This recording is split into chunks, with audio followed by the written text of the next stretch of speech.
Good evening, and welcome to the St. Petersburg By Night podcasting network. Tonight, we present to you our Vampire the Masquerade Chronicle, Bloody Strings. Welcome to another St. Pete by Night revamped production. The following is rated for mature audiences and may contain graphic themes that will be distressing to some viewers. As always, we recommend you ensure the safety and well-being of yourself and those around you at all times. Viewer discretion is advised.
Hello and welcome to St. Pete by Night, where we play St. Petersburg by Night, a massive multiplayer tabletop role-playing game set in the world of darkness. We play Vampire the Masquerade, Hunter the Reckoning, and Werewolf the Apocalypse. I am your humble storyteller this evening, Beara the Bard, and I am one of many junior storytellers here at St. Pete by Night. Make sure to check out St. Pete by Night on all social media platforms. That includes X, TikTok, Instagram, and YouTube. But you should really check out our website, stpetebynight.com. We have our city map, storyteller profiles, and a one-of-a-kind threat meter. If you aren't already a subscriber on Twitch, you should go ahead and hit that follow button and catch up on all of our past episodes. And if you're interested in playing with us, come join our Discord. What are you waiting for? Come be a member of this amazing community. Today, we are playing Bloody Strings, one of many chronicles here at St. Pete by Night. Let's introduce our players. And thank you for joining us, and thank you, my lovely players, for joining us. Please introduce yourselves again. Hi, I'm Noree. I'll be playing Bellatrix, the mischievous Malkavian. And I'm Kyrie. I'll be playing Grei Novak, the Toreador with big dreams. Hello, I'm Lekar, and I will be playing Matthew Halden, the Man in Black Toreador tonight. Hello, I'm Truckexe, and I am playing the shaken Malkavian, Nicholas Baldridge. Fantastic, thank you so much. Last we left off, you had begun you'd gone to the social gathering that comes before the Gala. While there were a few close calls. Fun premonition, a minor riot, and a near diablerie situation. After the, we'll call it a half success of an event, you all returned to your respective places, waiting for the following I believe we said about a day. The events of the social gathering, the police getting involved, the bodies that may or may not have been found, postponed the event for about an additional 24 hours. So coming to 2 days later, we will see what our players are up to. We will be starting with Belle. What is Bellatrix doing tonight? Yes, Bella will be visiting the Dali and speaking with Edwin tonight. Okay. You find your way to the Dali. It is... You can clearly tell that security has been ramped up a little bit. Cameras seem to be placed throughout the area, a couple which you notice have a bit of a little more sophistication than the cameras that you're accustomed to. Guards are posted a little bit more to optimize vigilance, as they are kind of scouting the area a lot more clearly. They cover each other at different entrances. It looks like maybe some lessons were learned. As you make your way through, you are guided to Edwin's office. When you step in, he stands and gestures to the seat across the desk. Good evening, Bellatrix. How can I be of assistance? Good evening, Edwin. I had a few questions, honestly. I believe you're Tremere, correct? That is correct. Well, she'll pull out like a small little like hand journal and flip through it. All right, I was looking in the library and came across some text about a ritual performed by both the Tremere and the Hakata earlier in the city, I think last year, honestly, that seemed to split an individual into multiple pieces. Could I ask why you are looking into the Theo incident? I'm actually looking for information on the type of ritual or magic itself. When I was mortal, I came across similar magic. I don't know if it's the same, but I'm looking for rituals that were similar to what I came across so I can reference them.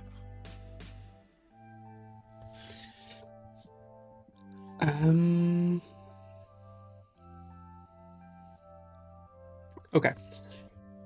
In this ask, would you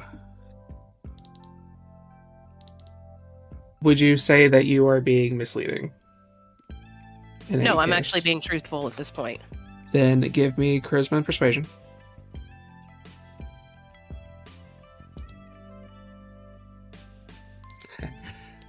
I should have the dice roller pulled up. One moment.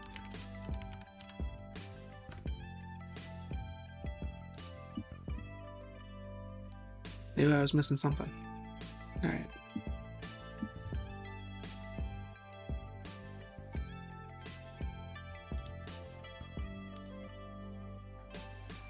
I'm gonna blood surge on this because it's actually important to me.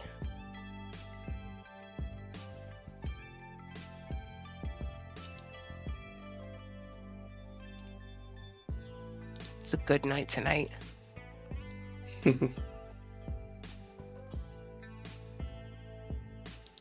Okay.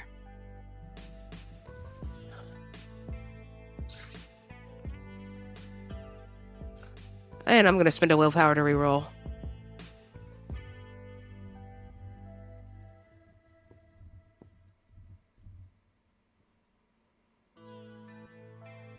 Okay.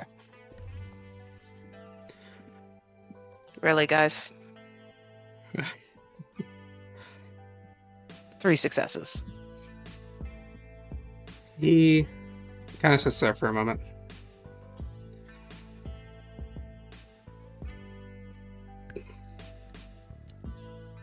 While I am a member of the Tremere clan. I am afraid my studied investment was not in blood sorcery. I will give you what I understand of the situation, however. We were battling against a group of mages led by an individual named as Theo. He tended to utilize the manipulation of spirits in order to haunt the people within the city. Eventually, we recruited a few members of Clan Hikata to help us with managing the haunted cases and maybe trying to combat Theo in some way. With the assistance of Bookworm, leader of a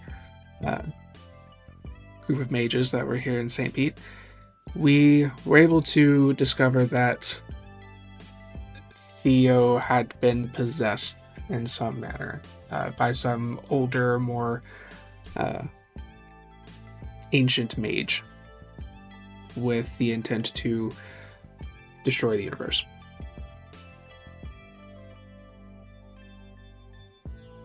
The Hikata decided they wanted to try to save Theo rather than kill him, and the way that they decided to do this was kind of, as far as I could tell, it was a twist on a similar concept that mages have to us as we do diablerie. Not that we do diablerie, but the concept itself. Essentially, they used their magic to help create a ritual that utilized both the blood sorcery and oblivion practices to sever the connection between the host and move the possessor to a kindred body that we had imprisoned. After that was completed, they killed the kindred, ultimately destroying the, I believe they called it an avatar, that was possessing Theo. After that, they took Theo away.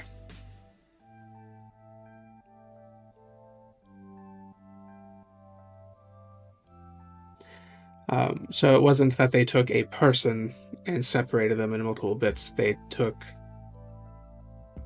two bits that are inhabiting one thing and gave it a new home. But in doing so, it killed the kindred. The person who we had imprisoned, it destroyed their mind entirely, and it was replaced with whatever was possessing Theo.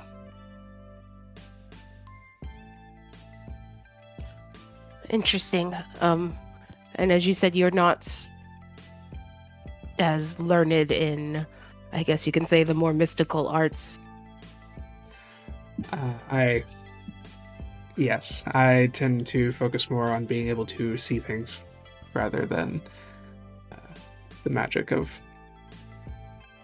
my kid. So if I was looking for someone willing to speak to me on the more magical aspects of that, perhaps answer questions about, say, the ritual I witnessed as a mortal, who would you suggest I speak with? Well, the individual that assisted in that ritual where blood sorcery was concerned, to my knowledge, has left the city. Hasn't been heard of in quite some time. However, our primogen might be helpful.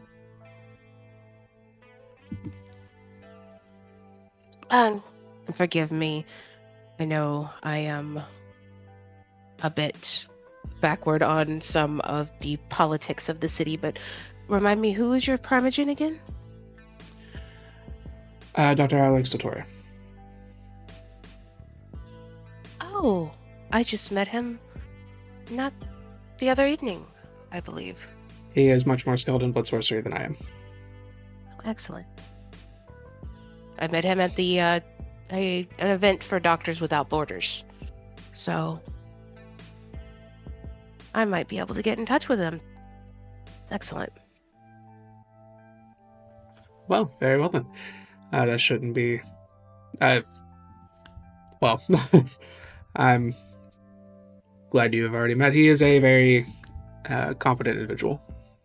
He has been very helpful, and especially during the mage conflict. Him, as well as the previous regent, were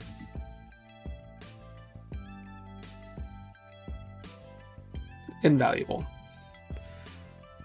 If it weren't for that help, we probably wouldn't have managed as easily as we had. Them and the Hakata, of course. Interesting. So, I'm thinking more looking to speak with Dr. Dottore than the Hakata, because the ritual I had seen, it was not focused on the dead or kindred. Everyone was living that was involved. Not that they remain that way at the end of the ritual, but things happen, right? In this case, you had Theo, who was living, and then they placed the spirit into a kindred body, and then destroyed the kindred. Excellent. All right. I do thank you for the information. Also, she'll sit back. You want to hear the tea on what we've been doing? An update would be fantastic. How are things going? All right, so we got an inn. We're supposed to visit the Gala tonight, and I think that's when things are going to go down. Matt's handling the actual retrieval, while Grei has outshone himself on being a distraction. He almost completely has Victor Adams' attention. Fortunately, Victor Adams also has a kindred bodyguard. Interesting. Yes, and I have not seen any sign of the previous child he was supposedly seen with before.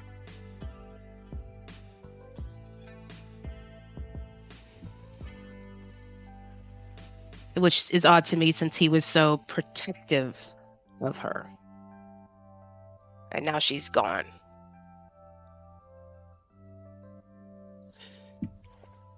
Did Grei discover anything that you are aware of? Not that I'm aware of, but let's just say I think he risked a bit to get in close, and I don't think he's willing to talk about it yet.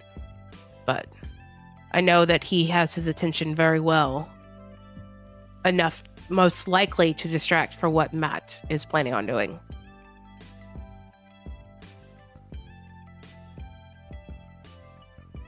Very good.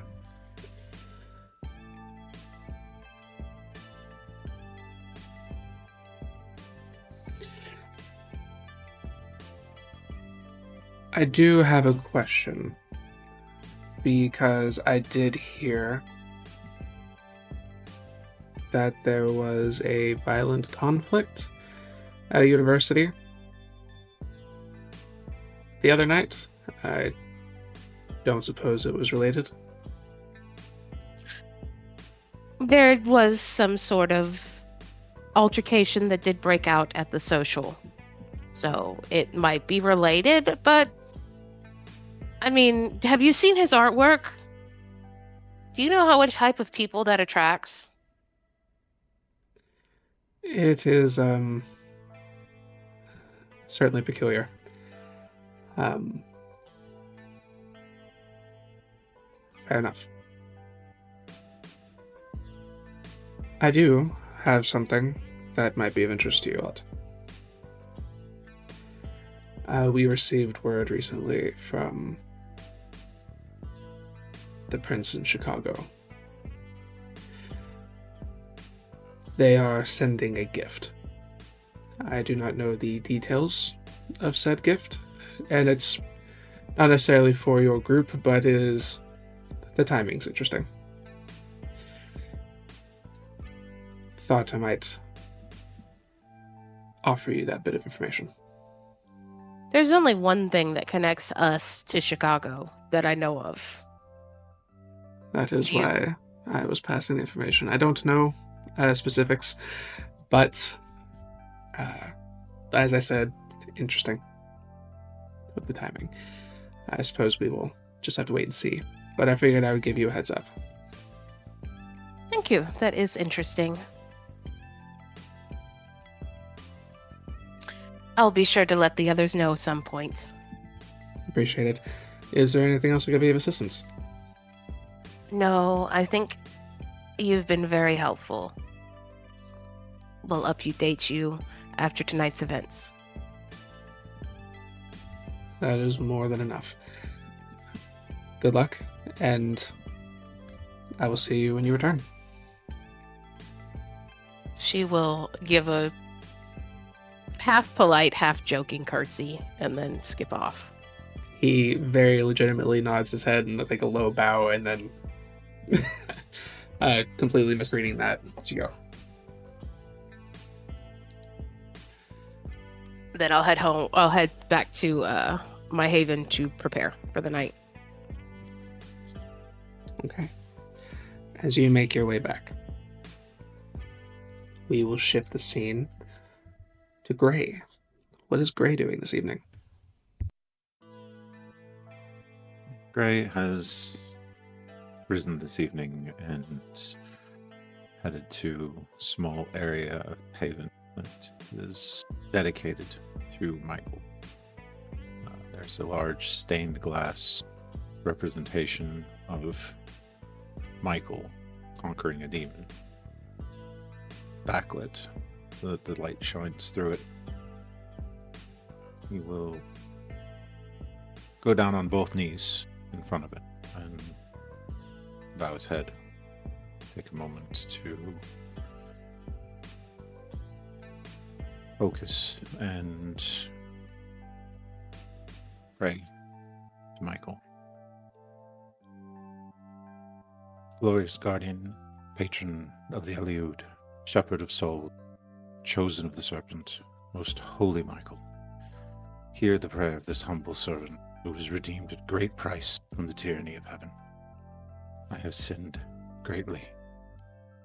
By my fangs has one of the Eliud been released to the demon. Grant me your grace as I serve the edict of your great descendant, most holy Carmine. Give me the strength to guide your angel Victor through the wandering land so that he might have the opportunity for redemption, even as I now look for it myself. Defend me in this ardent battle that powers all manifestation spiritual. I pray to you that you may put the demon under our feet, conquered so resoundingly that it will no longer.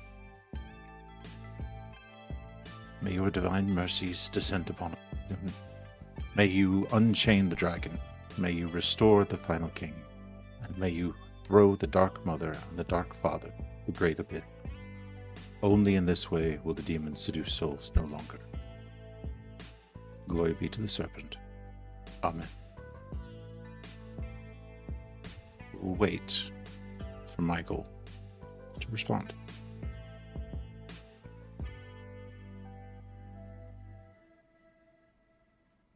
Okay.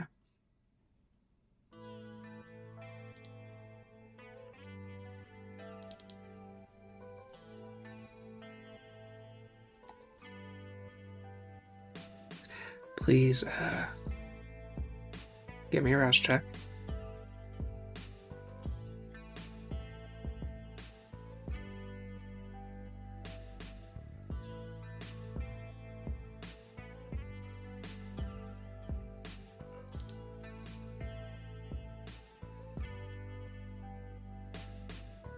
My hunger will increase. And give me an resolve in aspects.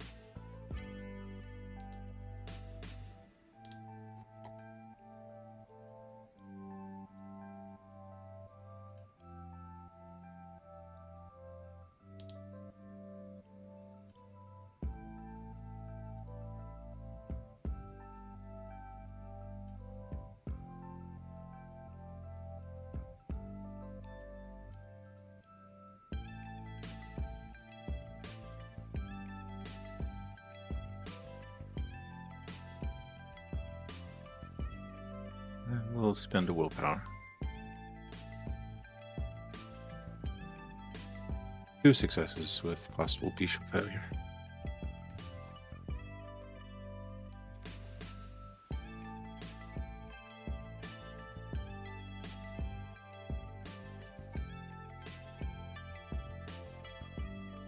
You finish your prayer.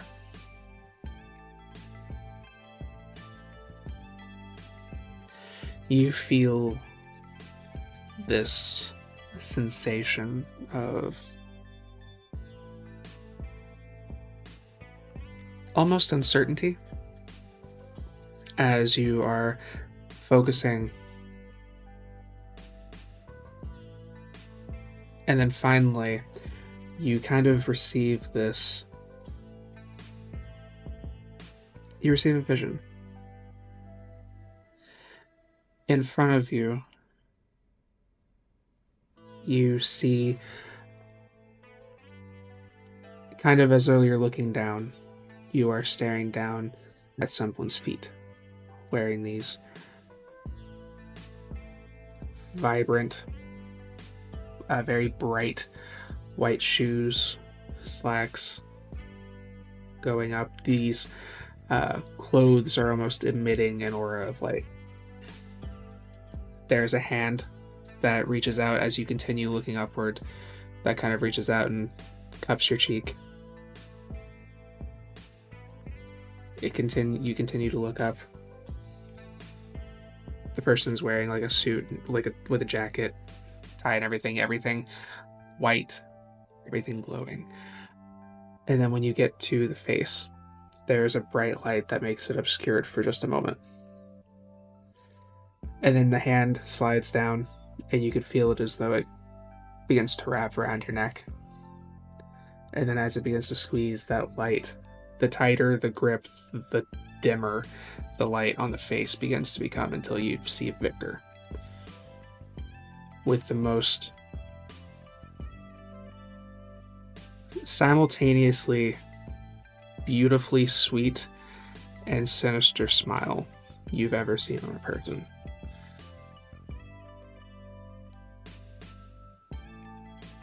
And then everything begins to go dark, as it feels as though the life is being choked from you. And then you snap back.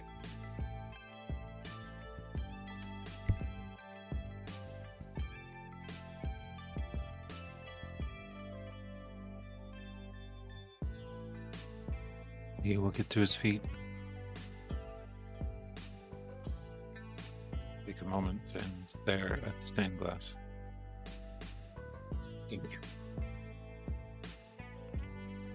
Before he heads to get ready for the evening. What is on Grei's mind as he gets ready for the evening?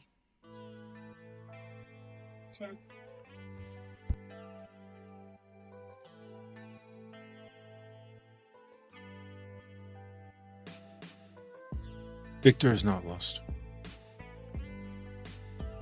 I can bring him back. Michael is just warning me that it might cost me more than I'm willing to give. But for one of Michael's children, it's worth it. It's worth it to try.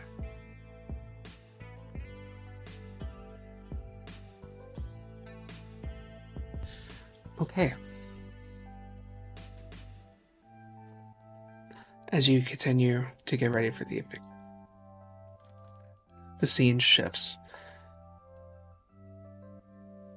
Going ahead and pulling to the ascent, where we will find Matthew and Nick. Starting with Matthew, what are the two of you doing this evening? On the counter in the kitchen area are a few bags of various odd things. He just had gone shopping. There's sugar, a bag that is unmarked, and various other odds and ends, tape, rolls of toilet paper. And he's sitting at the stove melting stuff down into a pot. And he's just kind of focused on that for a minute.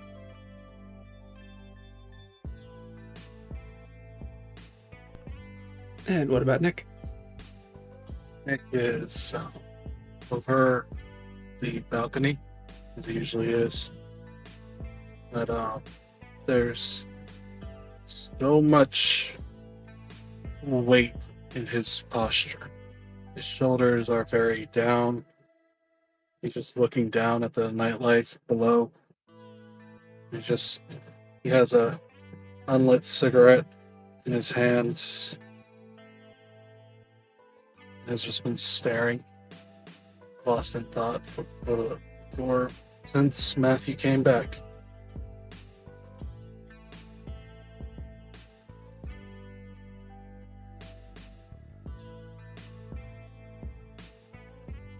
Matt's gonna look away from the stove for a minute and see Nick. Is that lit? Not yet. About to be.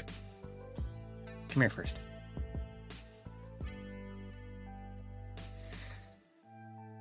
Nick will look at the cigarette for a second. And just flick it. Yeah, what's up? Well, one, I wanted to make sure I wouldn't have cared at the moment, but what I got working on right here, we're going to want to keep you away from it for the time being. Flammable? Kinda, yeah. More smoke than fire, though. Huh. So, before the other two get back, I wanted to talk to you. Well, is that something you should do distracted? I'm just melting wax right now. It's fine.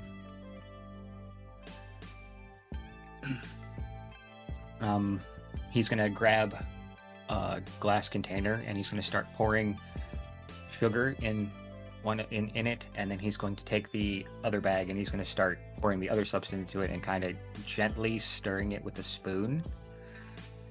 So you don't have to answer questions if you don't feel comfortable doing it. But as politely as I can say, what the hell happened in the car? Nick will adopt a used expression for a moment.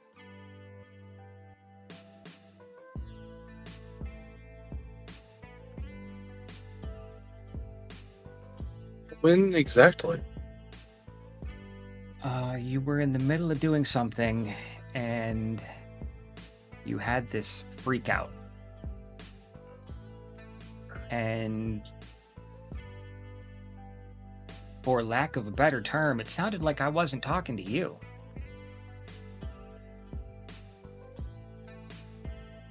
I'll say Specifically, you weren't talking to me. Matt will see almost like an eye twitch, little muscular movements that don't seem done on purpose run through Nick's body before coming back. Okay, look, I'm gonna walk a bit closer to the balcony because if we're gonna talk what I saw and experienced, I need that cigarette. Fair enough. I mean, like I said, I just wanted to make sure it wasn't lit when you came over this way. No, you do you. I understand. I know. Look, I was starting to take a doctorate in genetics, but you still get some basic chemistry when it comes to stuff like that. So, yeah.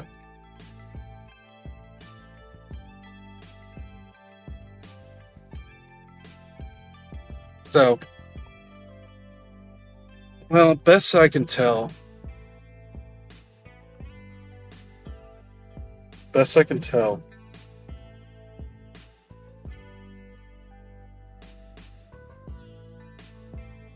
I was trying to get a sense of what was going on in that room. Because when I looked up there the first time, I saw the person Grei was standing behind, crucified. And when that red flash happened, thoughts are so jumbled from it. When the red flash happened, you went Blanche Devereaux is what happened. Did you really just quote Golden Girls at me? It's a classic. Those women Yeah, are fair. immortal. Fair, but... Wait, what? You mean Blanche Devereaux?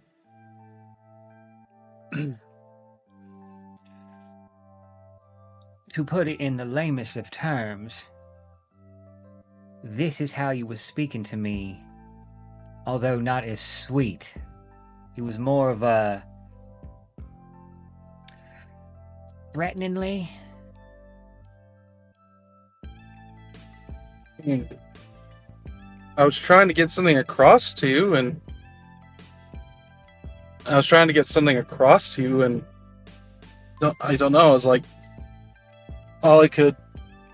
That flash just... It was like a spike to my head. And that is before everything that happened after that. I don't know what you're talking about. So I just talked to you. Oh. Well, when I brought it up in the moment, you... I thought you were going to try to beat me with the car. You were focused on an accent. It was like, I don't have an accent, Matt. I mean, not that I can hear, anyway. It didn't sound like you. Like, I hear how you're talking now, and I've heard you get angry, but it seemed like you were pissed beyond all comprehensible, fathomable thought processes that I even brought it up. I'm sorry, Matt. I don't know what you're talking about. I mean, I was aggravated, but there's a lot of pain and disorientation. But I wasn't, like, pissed at you.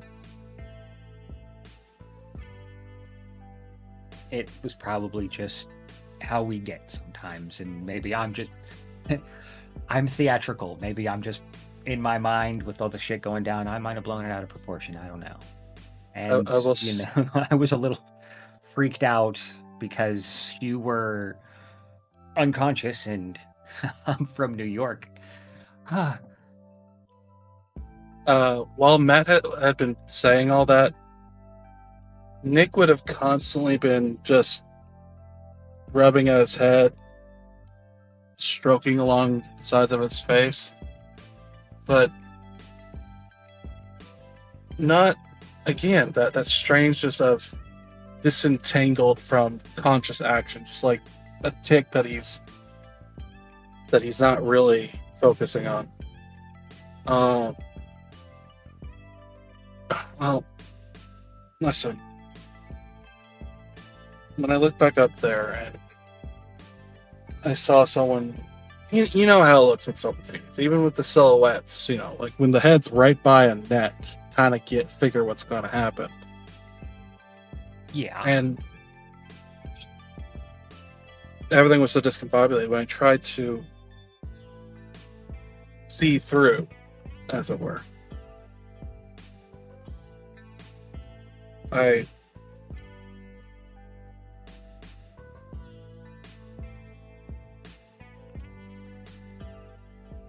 I didn't see and feel through Grei.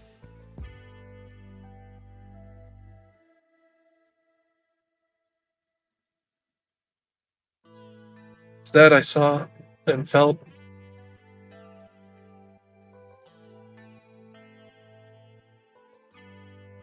lack of a better way to say it, I died through someone else. guy that was tied up?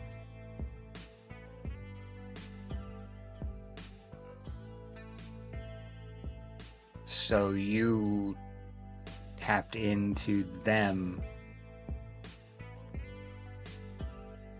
Who was it that did it? Right. Which is why he was.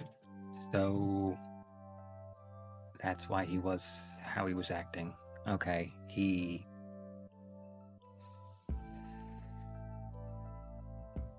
Listen, Yeah. Matt, this is nothing to bring up to him beforehand.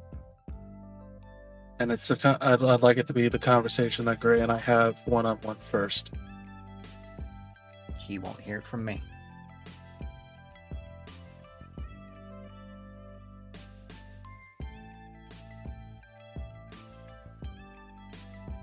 There's a part of me that thinks I should be mad at him, but I can't be for some reason. I don't even know why.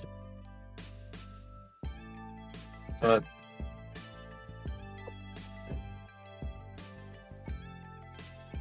God, that whole...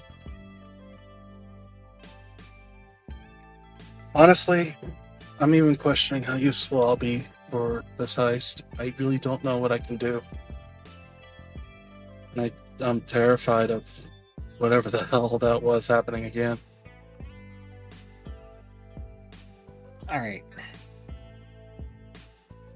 Well, barring the need to do something like this again, and at this point in time, most of us are going to be close, if not inside the building, well, just have you work power. Cut stuff if you can for me. I'm gonna have to work on the fly while I'm up there, because I don't know what I'm gonna be getting into. But that's... And he'll kind of point towards what he's doing, what these are for. Let's give me an idea. But I want to get your permission first. You know how good I am at usually seeing things, recognizing things, right? Yeah. Despite what happened the other night, if I can look through your eyes, I might at least be able to help guide you when you need it.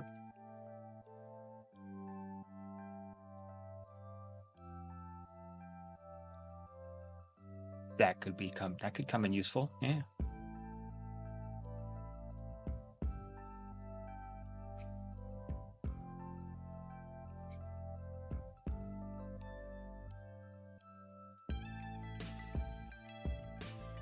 Even the idle thought still racks my spine.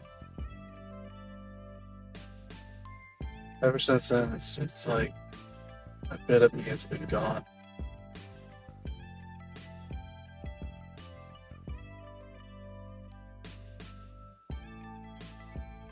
That's terrifying.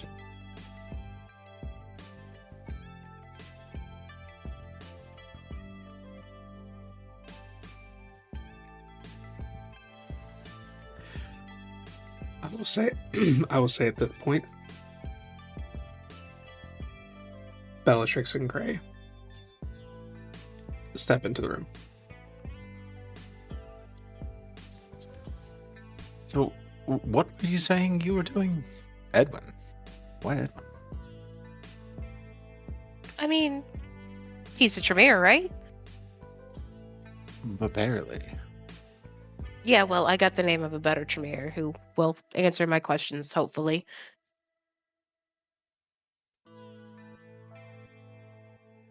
A more mystical Tremere. Someone who actually knows magic. Yes. I actually met him the other night. What's his He name? was Dr. Alex de Torre. He's actually a doctor, apparently. At least he was at a fundraiser. Doctor, like medical doctor. Yeah. There are multiple kinds of doctors. All right, and there were multiple kinds of doctors there. I was just drumming up business. I can masquerade as a holistic tea place.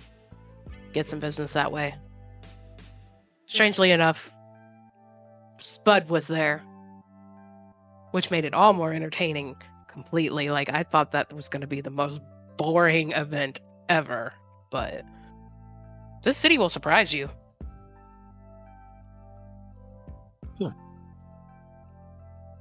What are you cooking in here?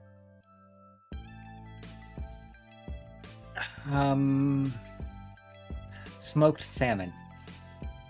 Minus the salmon. So smoke. Is it edible?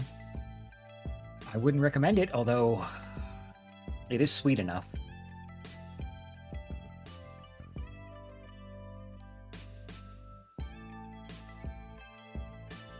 So, I'll sit down. What's the plan for tonight? Also, whatever little emergency that you two had, that you called me in, has completely blown my back up for tonight. I'm not doing it again.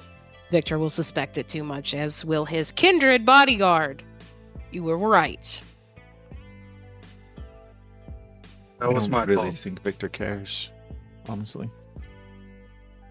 No, but he may suspect when there's a riot at 2 of his events. Yeah, no.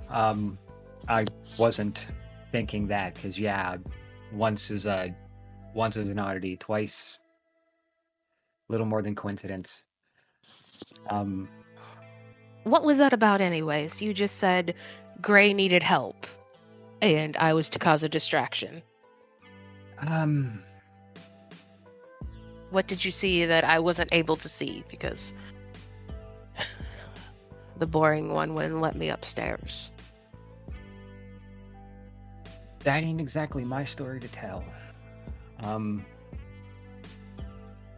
But we will get to that eventually, when they're ready. No, I'm interested. What made you think I needed help? Nick will walk back out onto the balcony.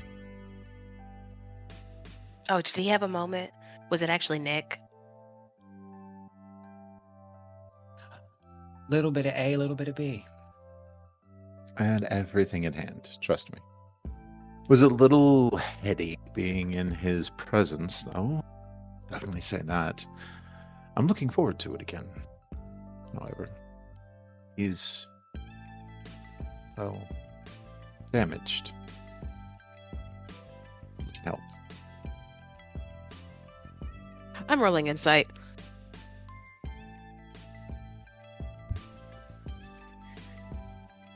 Okay. What's an insight? Yeah. You do what's an insight, Grei. I'm going to let you determine what you feel is applicable here for your role. Basically, I'm trying to determine if you're like caught up in him. Not even if you're lying, if you are caught up in him. I'm not going to roll then. I'm going to say that yes. You even get one success, then you'd be able to see through that. I got one success. Okay. I'll take it. Yes. I'm going to say that yes. Grei is enamored. I will flop down next to him and kick his knee with my foot. Hey, What? we don't fall in love with damaged people. We don't fall in love with abusers. Everyone's damaged. Everyone's an abuser. Look at us. We literally commit assault every night just to survive. We're Yeah. all abusers. Yeah, but he actually abuses more of us, and I'm not really certain that they survive that. Where is his child? The one that he was so obsessive over with Grim. She wasn't at the party last night. What did he do to her? Children come and go. Some of them get lost. Yeah, his subjects come and go, as in they have all gotten lost. Do not be a victim.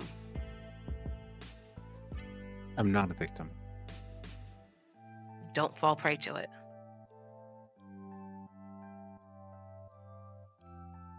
I'll keep my head on my shoulders. He has his high points. I failed to see any of them. He's just another pretty toreador using his powers of attraction to pull people into his abusive art. Oh, for a minute I thought you were talking about me. No, you just pull people into your scams and then steal right up from under them. He's family, and family has to be taken care of. He's not your family. As much as you want to pretend it, we are your family. He will use you. My And then- family's a little bit different. He is family.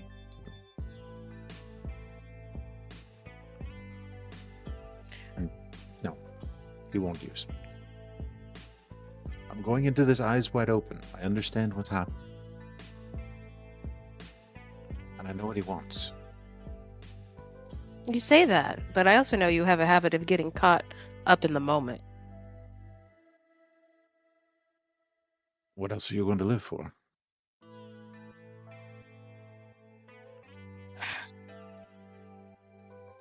I'm not happy about this. Look. Do I need to establish some sort of protocol with you? Would that make you happy? I'll keep an eye out. It's not like he's actually in my head. I don't think he has those talents. You don't need magic to get in people's heads. Touche. Touche.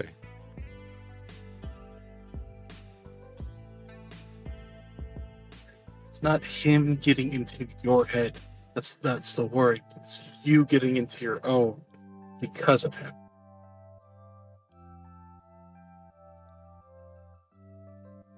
I'm an adult. Yes. And I've been alive for a while. I've been dead for a while. I can handle myself. It's the ways you handle yourself that I'm worried about.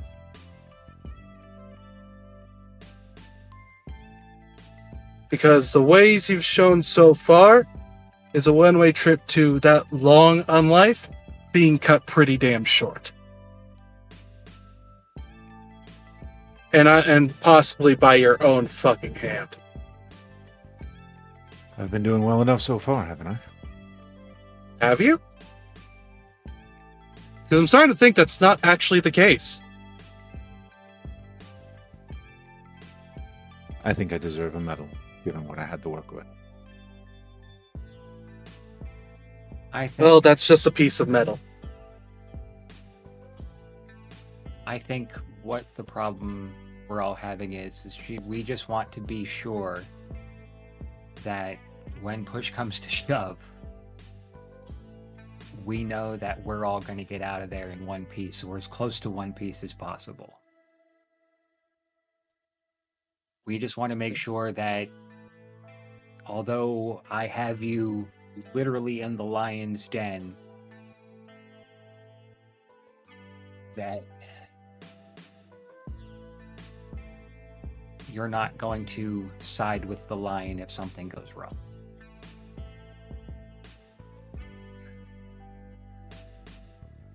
No, I'm not. I can tell you that. I can assure you of that. At the same time,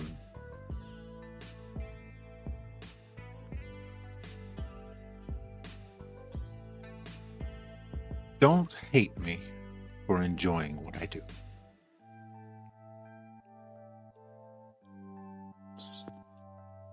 I'm not That's hating not you.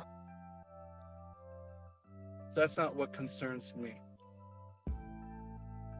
I'm concerned you'll enjoy it because otherwise it'd break you. You talk about damage. Like, it's one thing to come out of the lion's den physically, but what about the bones and the viscera that is in that den that you have to cover yourself with just to get out? Because that leaves a mental scar that will only further the cracks in one's mind.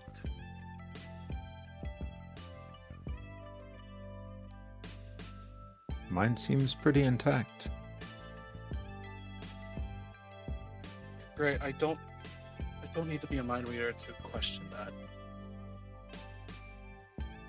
Yes, I like to take chances. Yes, I get off on adrenaline. That's not what I'm talking about. And you know that. You're smart enough to know that. You're self-aware enough to know that. For all this pomposity you put on about yourself, you forget I've seen just the tip of that iceberg. I can give you more than the tip.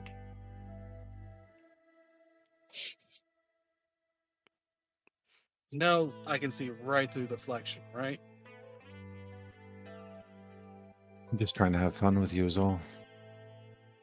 Come on, Does it Nick, seem like lighten the up. time that I'm going to play along? I wish you would. You'd have a lot You know, more. right?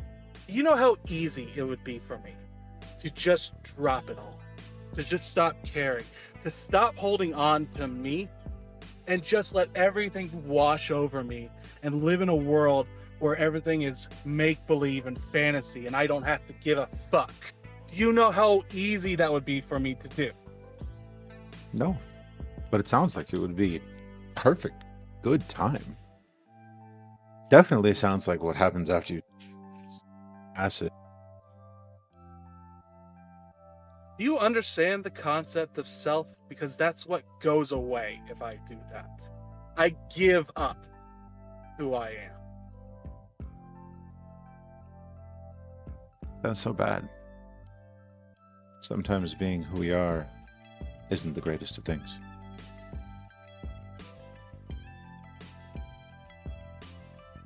But then there's the reconciliation, because there comes a time where that self reemerges, where the id falls away to the ego, and ego reasserts itself, and you face all that you let go and all the broken, shambled pieces that you leave behind, both of yourself and of others. And when that comes is when the damage is done that no letting go gets rid of. That's what time's for.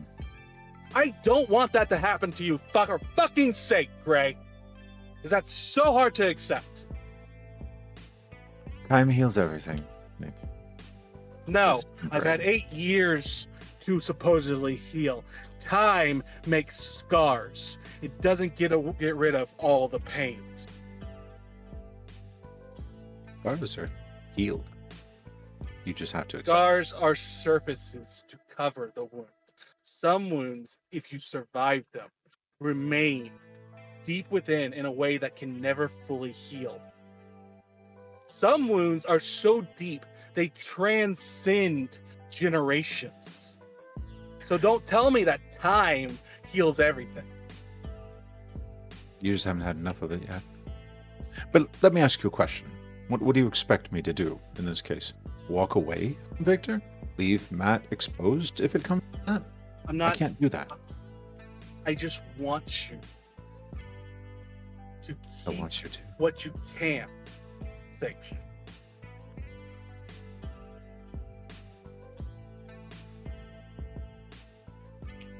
It's good to hear So, you say it, though. Finally admit it. I appreciate that. all right, White Knight, get off your soapbox. Look,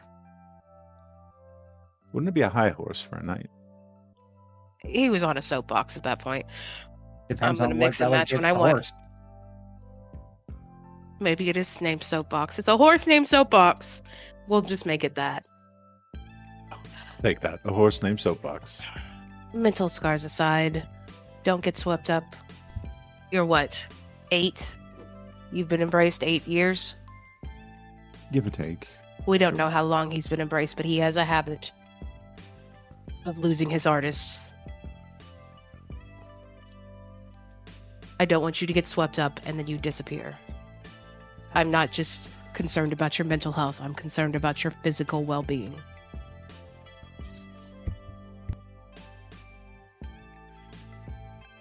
If you can say you can handle it, I get it. But I will be watching, and I don't like it. You can handle it, but when I can't, I will tell you. I will tell you, Bella. I will tell you, Matt. And I'll tell you, Nick. In that moment, Grei, your phone pops a notification. Look out and check the notification. It is a text from Victor.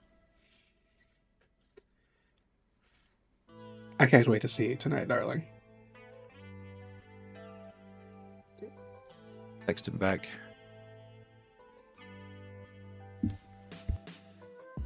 I can't wait for a repeat performance. Doesn't reply. Speak of the devil. Shake the phone before I put it away.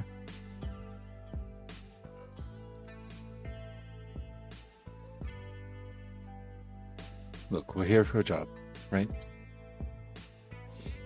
Let me ask you a question, just to be perfectly clear. If I continue a relationship with Victor job, are any of you going to hold that against me? Not against you. You're going to hold it against him, though. Depends on what he does. That's fair. I can accept that. I'm not going to judge you. I just want you to... I don't want you to go too far.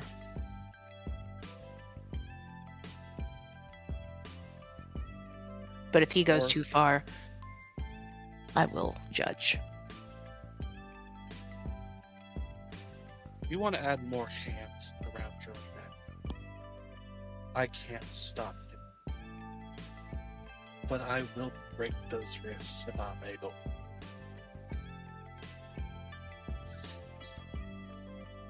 If you just want to choke me, you could say so.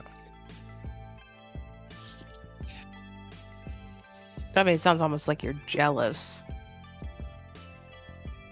that people are into choking him.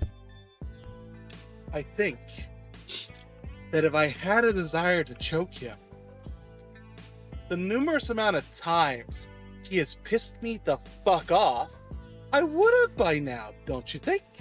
No, not really. You're a repressed person who, like, hides your desires behind being, the victim of everything. So, no, I think if you wanted to choke him, you would have hidden it, and you secretly do have a desire to choke him. It kind of goes through with your, like, verbal battles. I feel like at this point, because it's worth mentioning, there's a bit of equipment that precludes me from ever having an attraction to him. You're a eunuch? Are you ace? Isn't that the term? Is that the term, Grei? Is he ace? Ace. Yes, I think that's the term. Okay. Yeah. Do you just not like, sexual is beyond physical, Matt, right? How flammable is your chemistry over there? That's just curious. It's not. Smoke alarms are going to go off. Other than that,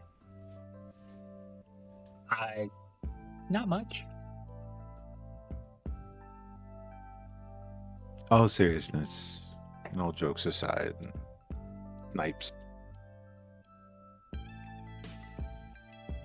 We'll get the job done, first and foremost.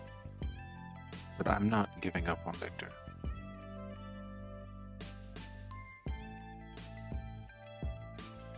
He needs help, and I could help him. Cool. I'll just hold the proverbial pitchfork and torch in the back, just in case. Just remember something, Grei.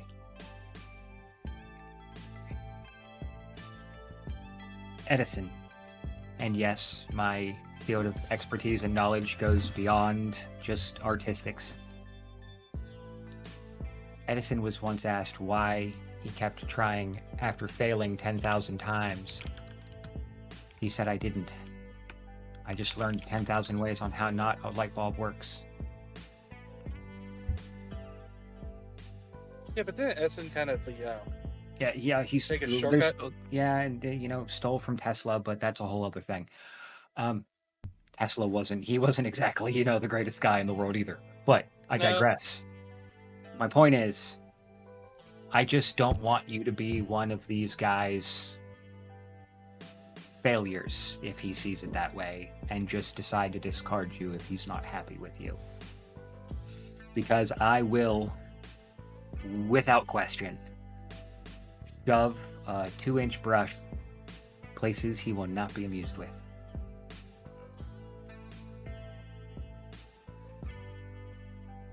I do appreciate all of you for looking out for me. I want to make that clear. As much as I might piss you off, Nick, I appreciate your sincerity.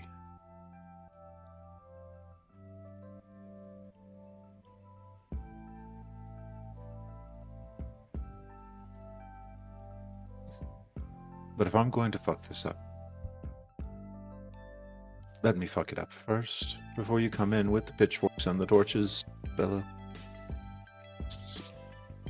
I said I'd wait.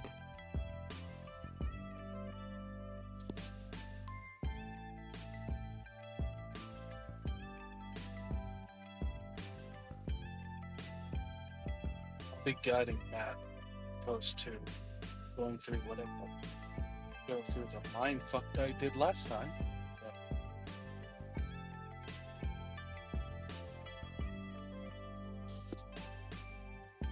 So it was you. Okay. Listen, some fucky shit went down. All right. Did you seek out that funky shit? No, it kind of was forced on me. Okay.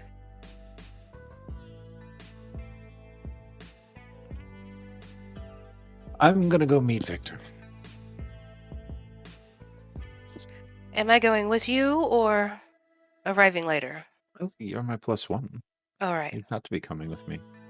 Cool. Matt, Nick, I don't know where you're gonna be, but I will keep his attention.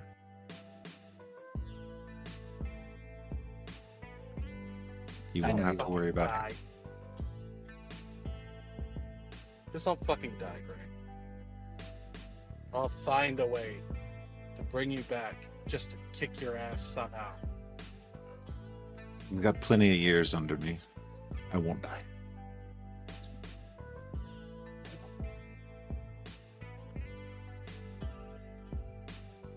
You owe me that talk. I promised. When we're done.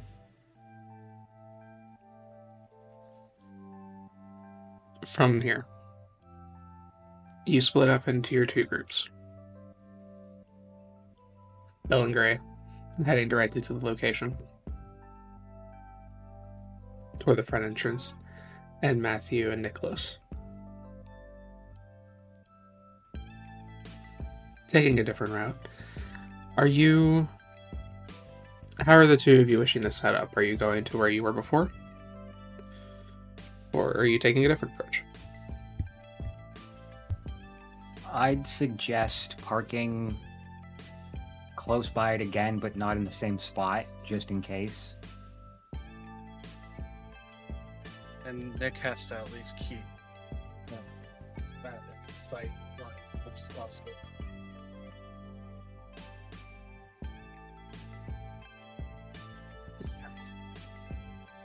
Same equipment, though, at the very least. Was what I know Matt's good done. You guys set yourself up so that you have still a pretty decent vantage point looking onto the building. As both of you arrive in your respective spaces, you can see that this place is a lot more packed than it was the other night. Still a smaller gathering, but pretty large for a private gala. When you are looking about, there are 2 people posted at the front. Neither of them are the individual that you encountered the night before. And you can see that they're checking people as they go in. And you can see it's pretty packed inside. You can also see that there are lights upstairs, and you guys can see, Matthew and Nick, you can see silhouettes of people kind of exploring the upstairs area that is now open. So, I think we'll go ahead and start with Matt and Nicholas. How are you guys getting set up in this moment? Matt is he's putting his bandolier on, he's making sure he's got all his stuff in him.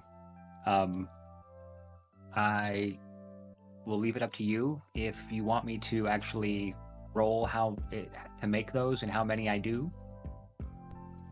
What are they one more time? They're going to be smoke bombs. Okay.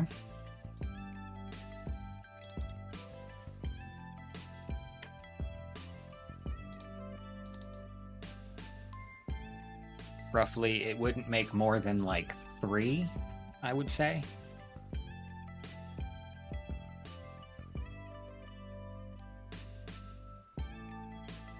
During that, I'd say Nick is doing a run through of the blueprints they had pulled, reminding him, like, the backup, the power junction, all that, where that is, and just helping him memorize the layout if he hasn't already.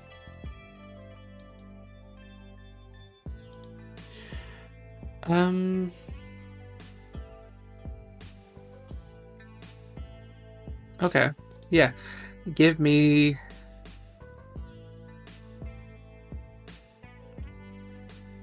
intelligence and science.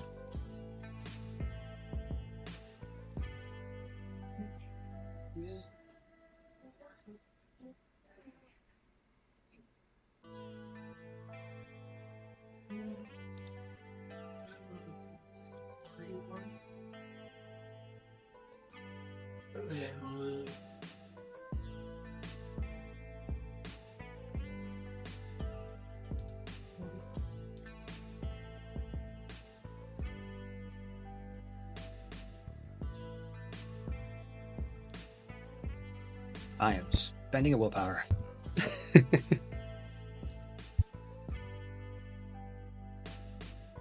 Beara, real quick, since Nick has a decent, an okay science and intelligence, would he be able to help?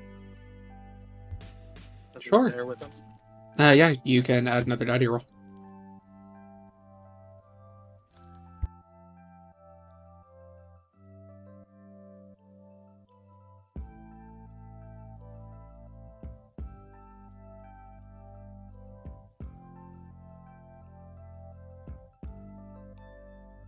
Two in total. Fantastic. So,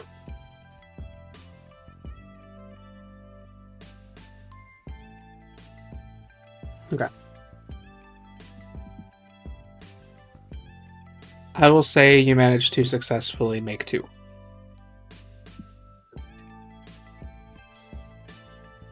So yeah, he will put those in the bandolier. He'll have the rope on him, all of his tools and stuff in his bag. And he'll look at Nick. You good? Good as that can be. Just let me know when you're ready, and I'll see what your elf's eyes see.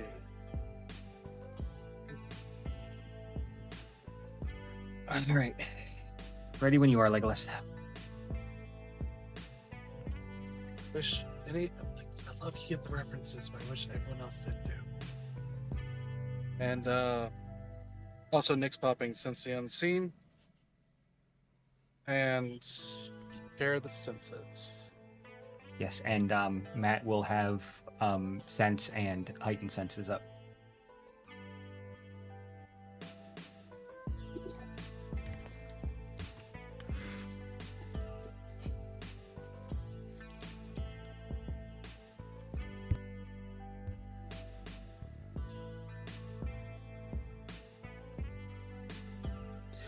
What is on... While this is going on, what are on the two of your minds right before this all begins? Matthew first.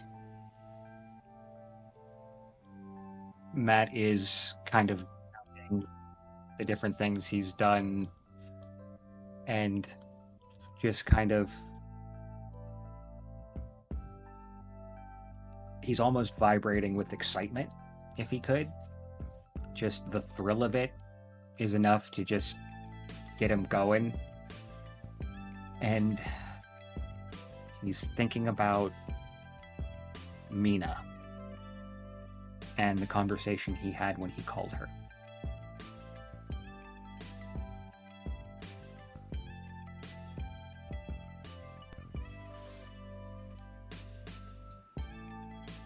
Nick, go ahead and give me a resolve on aspects and what's on next month. Don't forget to rest check.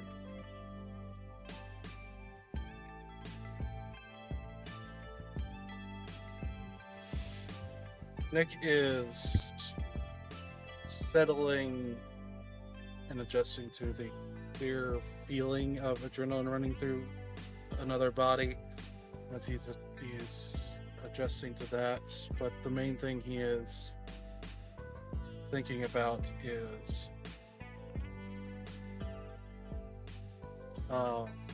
just everything that happened the other night, all the implications and ways things could go wrong, how frustrating it is to I'm gonna spend a willpower. Frustrating it is to give a shit about Grei when it basically means, like, yeah, he says he appreciates it, but it feels like it means nothing. For successes. And just this whole situation and feeling lost, having pieces of himself, confusion, losing control, battling for dominance in his mind as he's trying to focus on everything going right tonight and just making sure Matt is safe as he does all this. He's just miserable, more than he usually is. Oh, Nick. One more thing. I just picked up smoking. Can I borrow a lighter? He pulls out his DuPont. Do not lose this. I will do my best to give it back. More reliable than a Zippo. Good. Also got a You jet need flame if you need reliability. some distance. I just need reliability. Oh yeah, that. Trust me, it's got a torch and a flat. So. And he'll stow that in the pouch as well.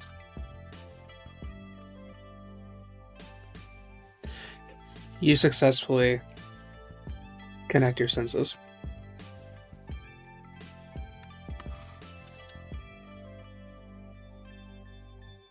Before we get to how you progress, we'll go ahead and see how our socialites are doing. Belle and Grei. You pull up in front of the Yeah. entrance. Go ahead. Yeah, we're not waiting in line. Again, there's no reason for us to do this. We're gonna go straight to the front. As soon as you make your way to the front, the two there, the two of you, clock Grei, immediately step to the side and pull the door open. Move to the door and hold it for Bella. After you, milady. Thank you, my lord. Oh, Lord. You step inside. Everything looks pretty similar, except it's packed. The reason there's a line because there's not really any space for anyone here. You can see where there were the covered paintings and such that are stuck around the room. Not paintings, but enlarged photographs. Those are uncovered now, and it's many of the same photos that you guys saw on the website, a couple that are new ones that are being debuted this evening. You do not see any statues or anything down here. It's an open floor. You see that there's like a little buffet with like little snack foods or drinks and stuff, and you can see people that are standing about the same vessels that worked here the night before. Give me what's an insight? Whoever wishes to.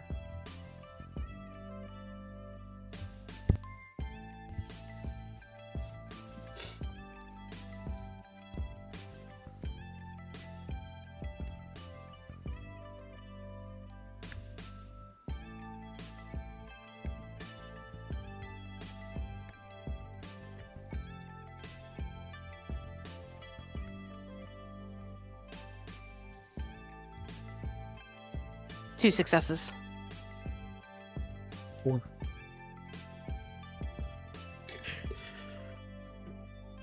You can tell that the vessels, as they are kind of going about tending to people, you can see the clear like customer service kind of front, but you can see that they are clearly on edge, as if they know what happened to the one the other night.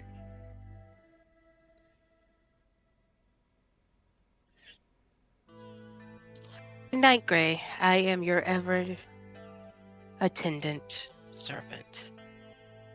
Or attentive, I should say. Both good work.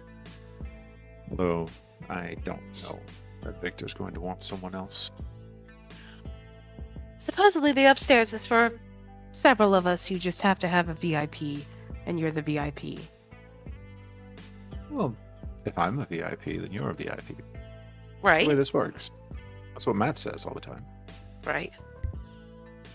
As I'm talking, I'm actually scanning for checking the exits that we scouted last night.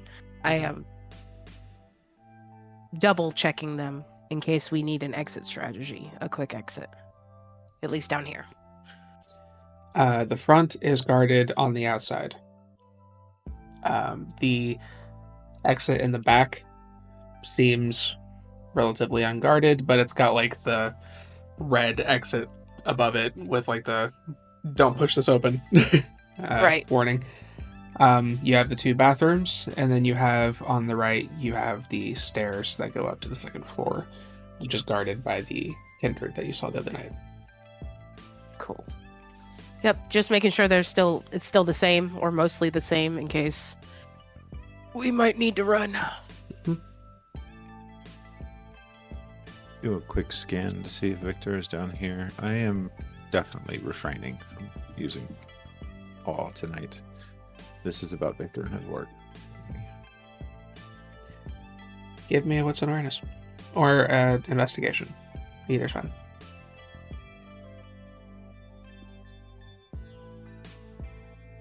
I can add a die if you want me to. Okay.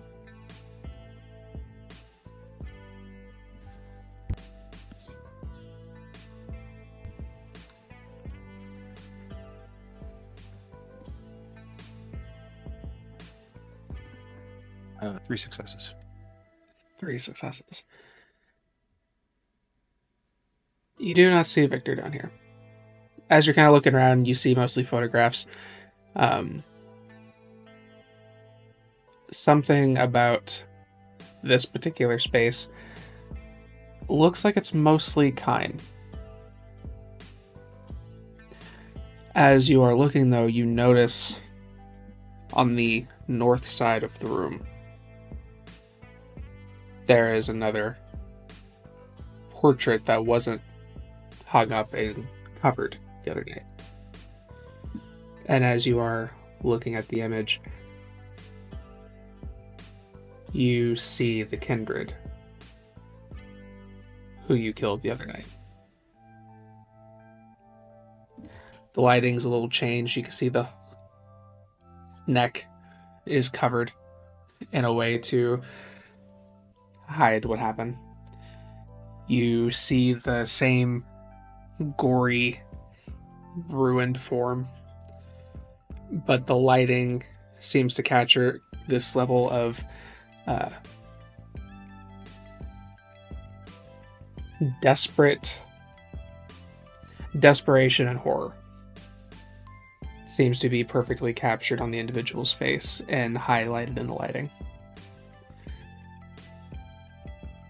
But Victor is not down here.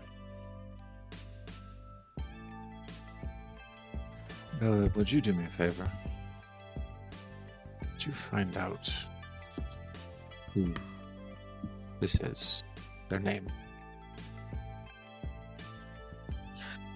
I guess I can mingle and see if anybody knows the model. I'd like to know.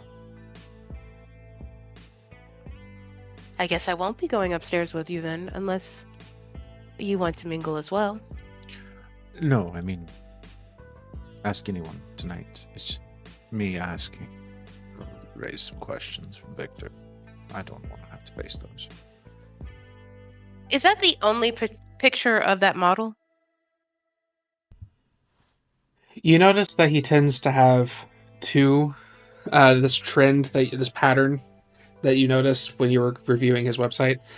He only seems to have about 2 shoots, usually, of the same model, and then it's a new model on the next project. On the website, you found 1 shoot of this model, and it looks like he is now debuting the second shoot. Okay. This looks like his newest model, basically. The younger man that Yeah. was, yeah. I can find out and ask a few questions. Stairs first, though. I don't want you to miss out. Like I said, you are VIP. All right. And we will head towards the stairs. You make your way over. The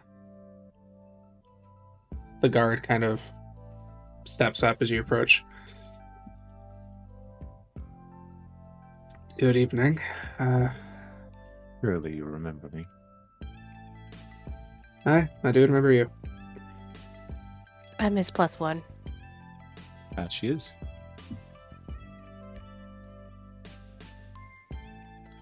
Don't usually take +1s upstairs. Go ahead and...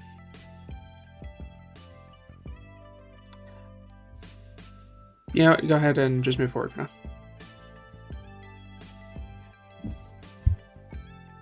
Couldn't you make an exception in this case? No, I think he said we could both go. No, I was going to call for a roll, but I said go ahead and move forward with the scene. My apologies. Okay. Couldn't you make an exception in this case? I mean, Victor is waiting for me. Victor's waiting for you. I don't want to leave her down here by herself. I mean, I could talk with the people. Give me charisma persuasion. You can add a dot from me. Persuasion. I'll pretend to look a little lost, like, I suppose I could just mingle with all the crowd. I'll say you need to beat a 5.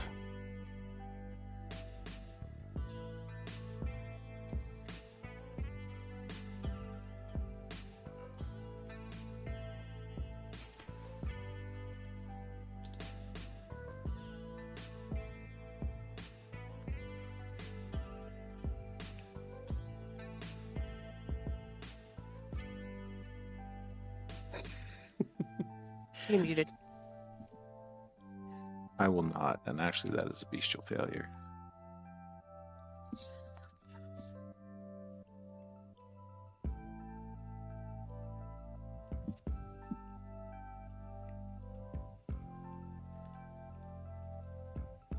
When you press the moment, he already was doing kind of this kind of stoic presentation of himself, but when you push again, it kind of drops into a direct, almost threatening tone and glance. This is not for negotiation. She stays unless invited. If you want to go on up, you're free to do so. But she stays downstairs. Do we have an understanding?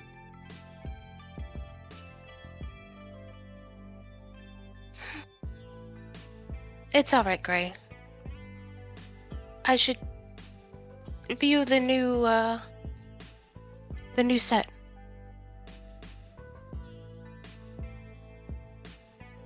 Sure. We have an understanding.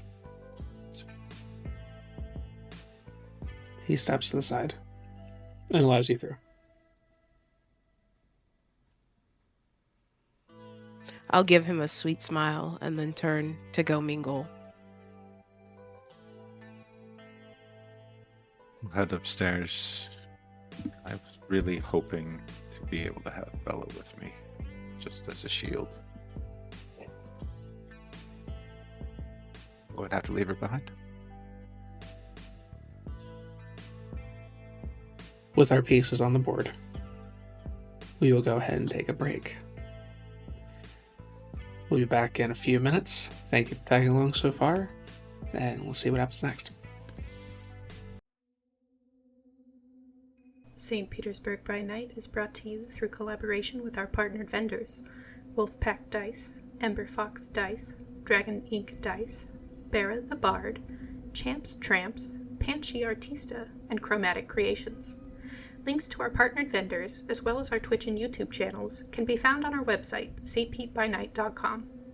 The official theme song for St. Petersburg by Night is Vampire by Faith and Failure. You can find them at faithandfailure.com. You can follow SPbN on all socials with the hashtag StPeteByNight. If you wish to support our program, you can do so at ko-fi.com/StPeteByNight to help keep the stories rolling.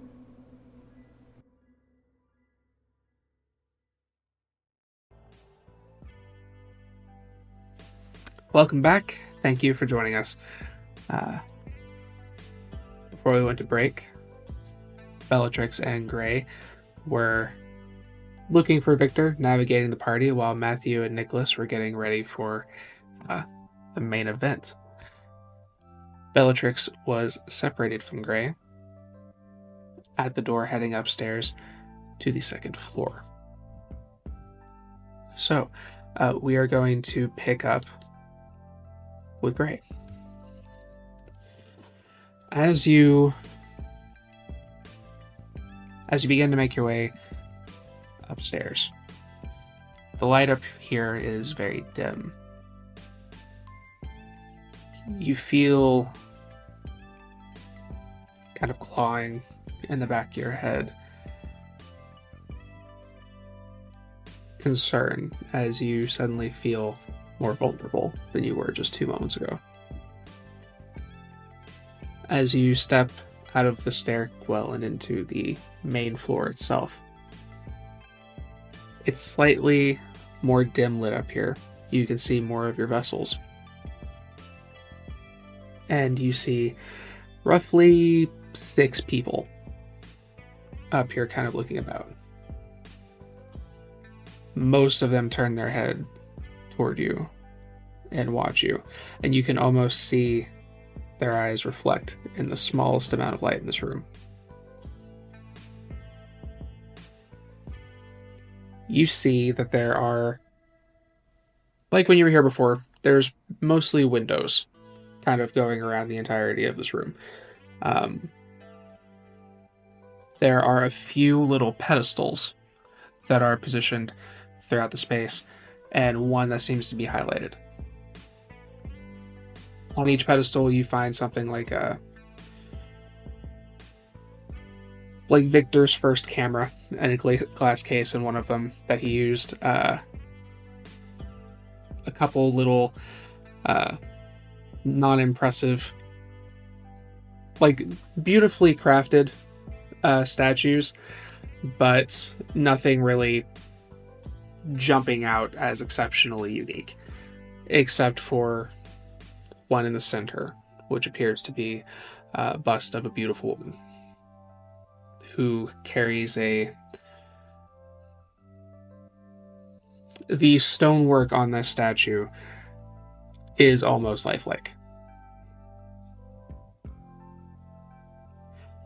And about this moment, as soon as you catch the statue, right behind it, kind of coming into focus, you see Victor, who hasn't quite turned to look at you yet. You see that he is speaking with another individual who's wearing a black suit with a red tie. They are wearing glasses. Their hair is short, and they are ignoring the rest of what's going on. The two of them in the corner. How do you wish to advance? I'll activate heightened senses first as I make my way across the room. Take a look at those around me, and I am going to make a show of stopping at the statue. And as I have seen many, many times, the entrancement that befalls family. Make a show of pausing and admiring.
Did it go through? Because I'm not seeing it. Oh, what did you want me to roll? Manipulation and performance.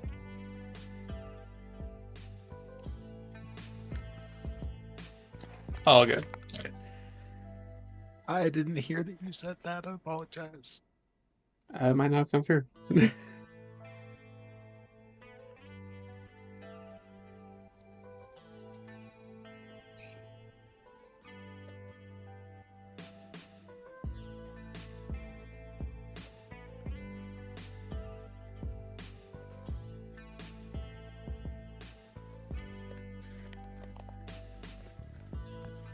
5 successes. Okay. 5 successes.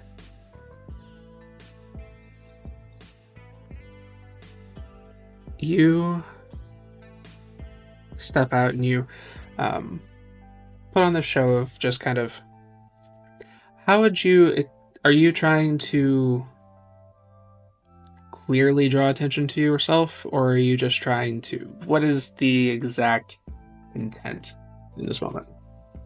I will move as if I'm headed towards Victor, but then I will reverse as if the statue, the bust, has caught my attention. and I will turn that direction. Not putting on any great show, but for anyone watching, something of a little greater beauty has come. Okay, good. Gotcha.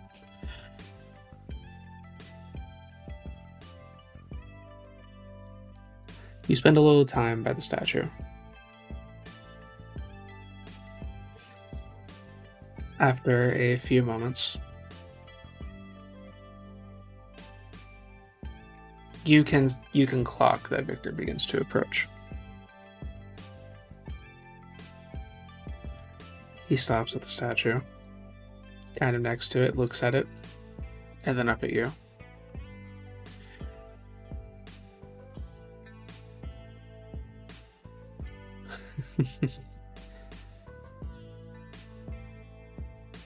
Stopped by the statue before you come by and say hello. I can't help it. You put something like this out on display. And you looked busy. I did not want to interfere in business. Oh. He's just a bit of a worrywart. I wouldn't worry too much about him.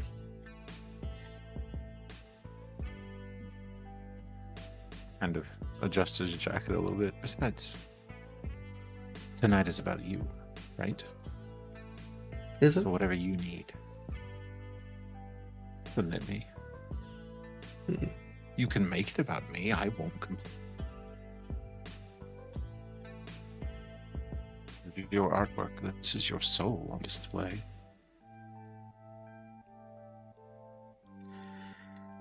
I don't view these as putting myself on a display. I see it as displaying the perfection that I've cultivated. Isn't that you, though? No. Perfection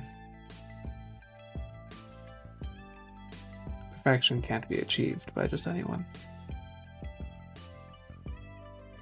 I instead seek perfection through perfecting others. I think you sell yourself short, Mr. Adams. Smile at me. Maybe for now.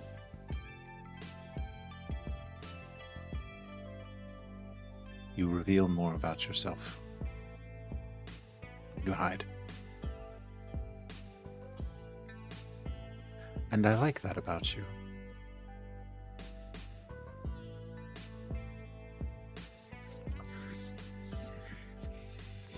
And what is it that I've revealed about myself, Mr. Novak? Willing to take risks. That you're willing to sacrifice. That you're willing to push boundaries. Yours and others. Boundaries are limitations. They get in the way.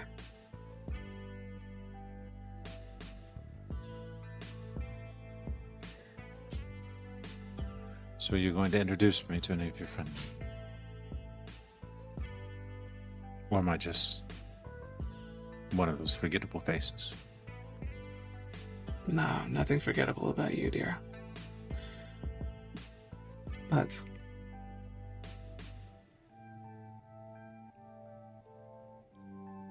I haven't quite decided if I will be putting my name on you yet.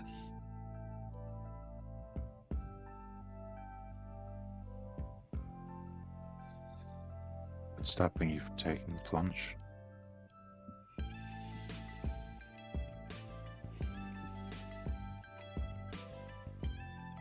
I've had my share of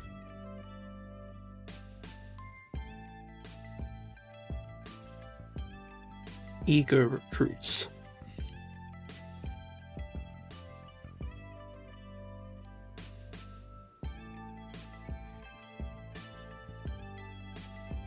You are seemingly very eager, which makes me wonder if there's not some ulterior motive that I just haven't found yet. There's absolutely an ulterior motive.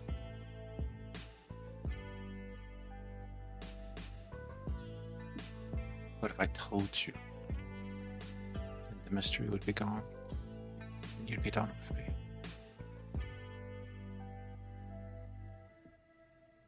I can tell you it's nothing sinister.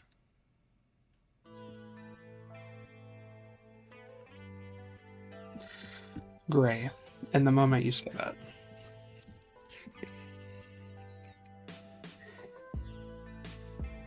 on a scale of, say, 1 to 10, when you make that statement, 1 being you are sincere in the fact that your motive has shifted from this heist to redeeming Victor, to 10 being a lie that you do intend to, your intent is to steal from him and move on to the task that you and your coterie have accepted. Where do you fall on that scale? Like many things about Grei, this is incredibly based. And he is simultaneously committed to a heist, but he truly believes that the higher purpose here, the thing that Michael wants, is for Victor to be redeemed.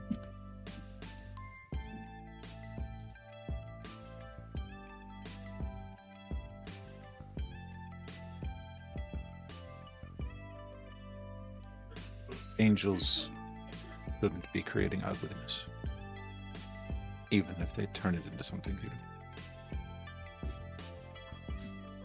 Manipulation and persuasion.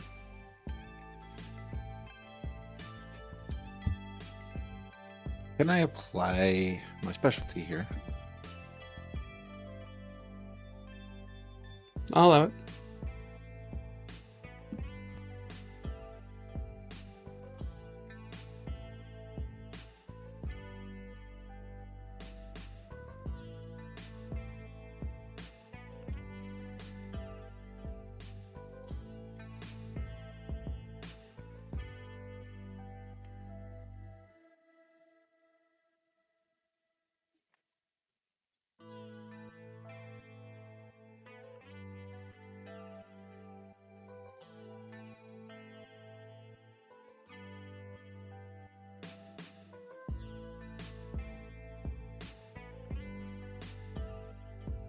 Five successes.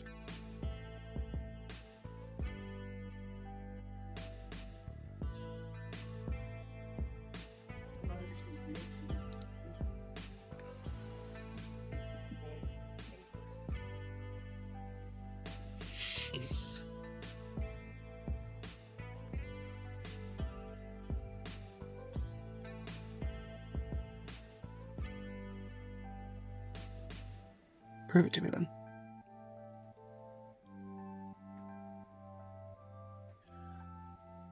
What do I need to do that I haven't already done?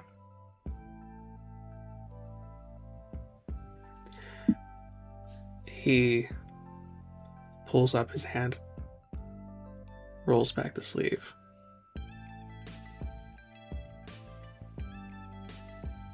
reaches into his breast pocket, donning what appears to be a sharp instrument, reflecting a fingernail. Touch his hand. That's such a horrible way to go about this. Why don't you just give me a kiss?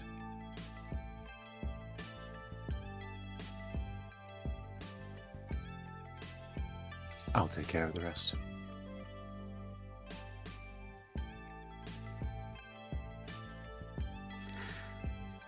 He kisses you. I will bite his tongue as I kiss him. And drain blood on him. The wound clean as I pull my mouth up. How much of your hunger do you slake? How much will he let me? He'll stop you at 2. Okay. Then 2 it will be. Yeah. When the 2 of you pull away, he kind of licks the blood off his lip. Much more personal that way.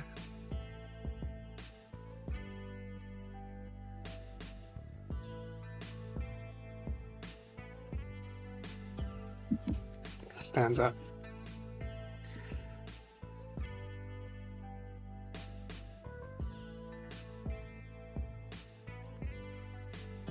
We'll be finishing that. I certainly hope that was just a promise. And not the main event. Wow. If you are serious, then once that is completed,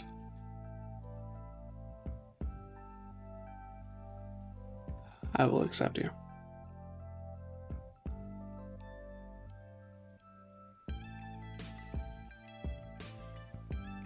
With a finger to his lips. You'll never be able to trust me if you go all the way. You'll never know if I was sincere. You'll never know the honest truth.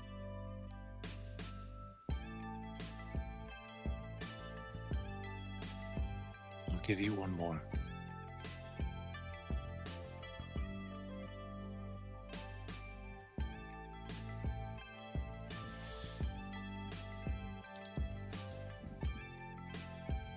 But this is a journey we're going to have to take together.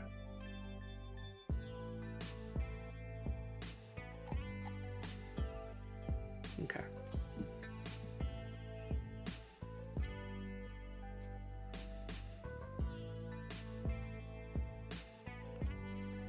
This is going to be charisma persuasion. You can add your specialty. You're going to need to beat a 4.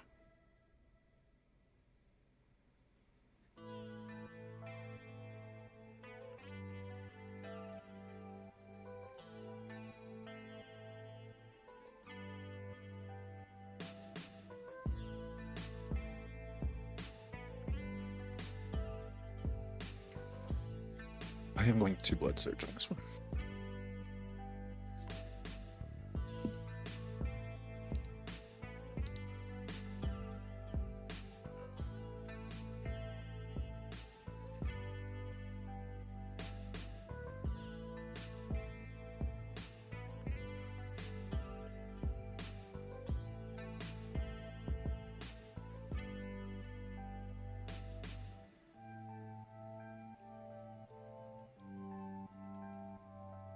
I'll take it. Take the messy critical. 8 successes. Okay.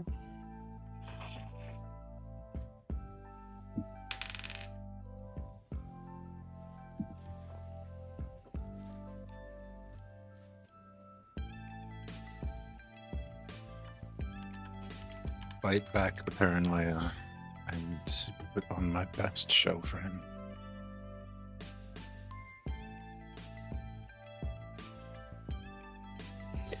When you do this and you make the statement, you can clearly see that. Oh, you know what? On a messy crit, I will give you this. You suspect that this is the method he uses to achieve absolute obedience. You can see there's a moment of hesitation where he seems to suspect that you are just trying to get out of doing it, like so many before. But then he kind of You see not necessarily what's going on in his head, but you do see the look of possible realization. You can see the light bulb pop, and he tilts his head, looks at you.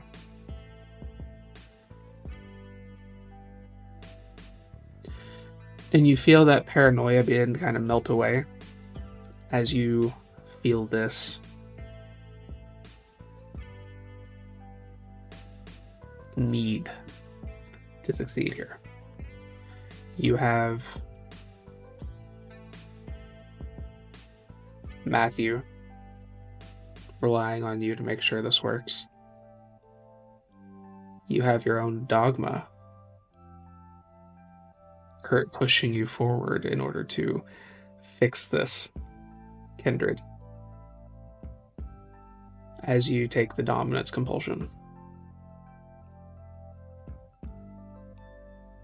He kind of continues examining you as you go from this kind of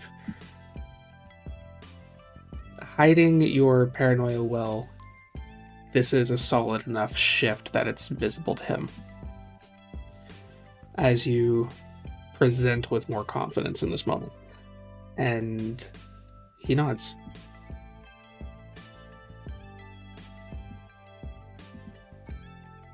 And I will tell you this. We'll go again. And if at any time you think all you have to do is force it more time.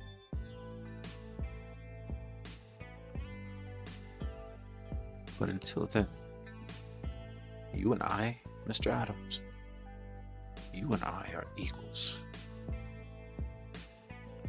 And that's how this relationship is going to be.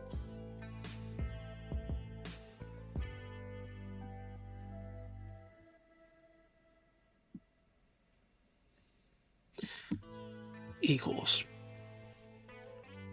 Yes.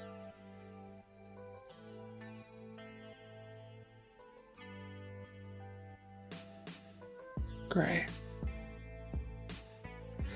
Victor. What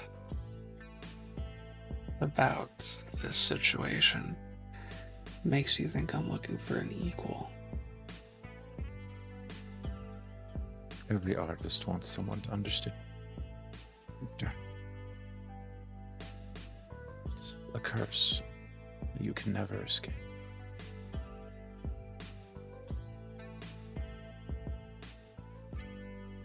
No amount of blood will wipe that from you. That was built into you before you became kindred.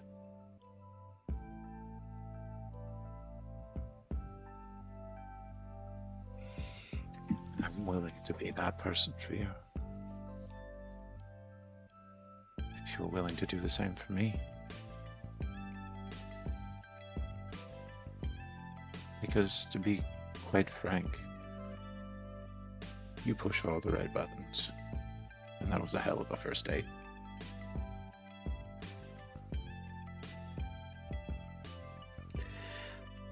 You see in this moment, there does seem to be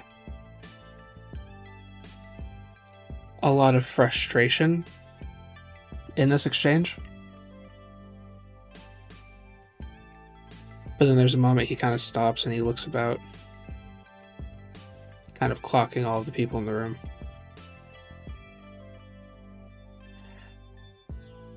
And then that frustration seems to kind of melt away as he kind of falls back. Very well, Mr. Novak.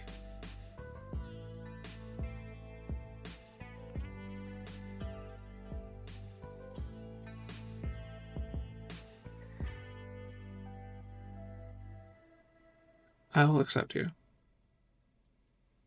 Then introduce me to your friend. And take his arm. He begins to take you over and begins to make some exchanges about the room. we will come back to that part here in a few moments as we transition downstairs.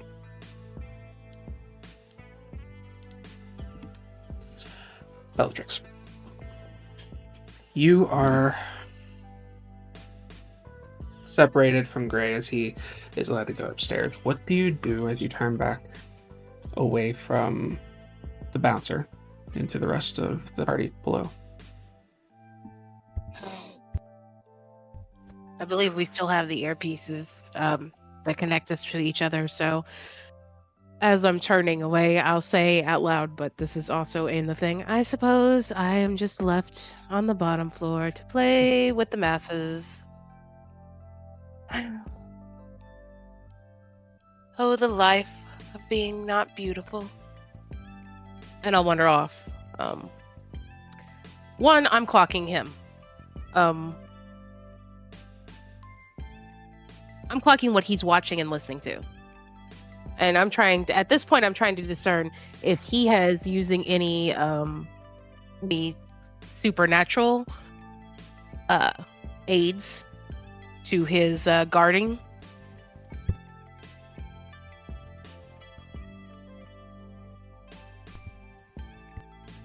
Okay. Give me wits and insight.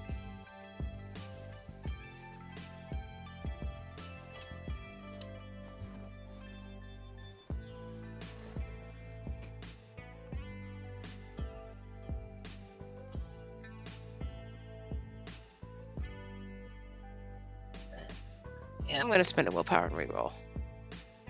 Okay.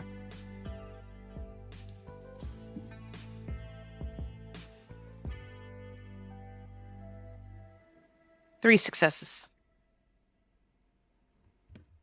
Okay. As you are examining him, moving about, he does seem to be in like this sentry kind of position. He's standing and his head is kind of chin up, kind of surveying the room. But I'll say that you notice that he doesn't seem to be... He seems to be just kind of looking through or past everything. You seem to notice that he kind of... His head will tilt occasionally. He seems to be clocking in on sounds. Okay.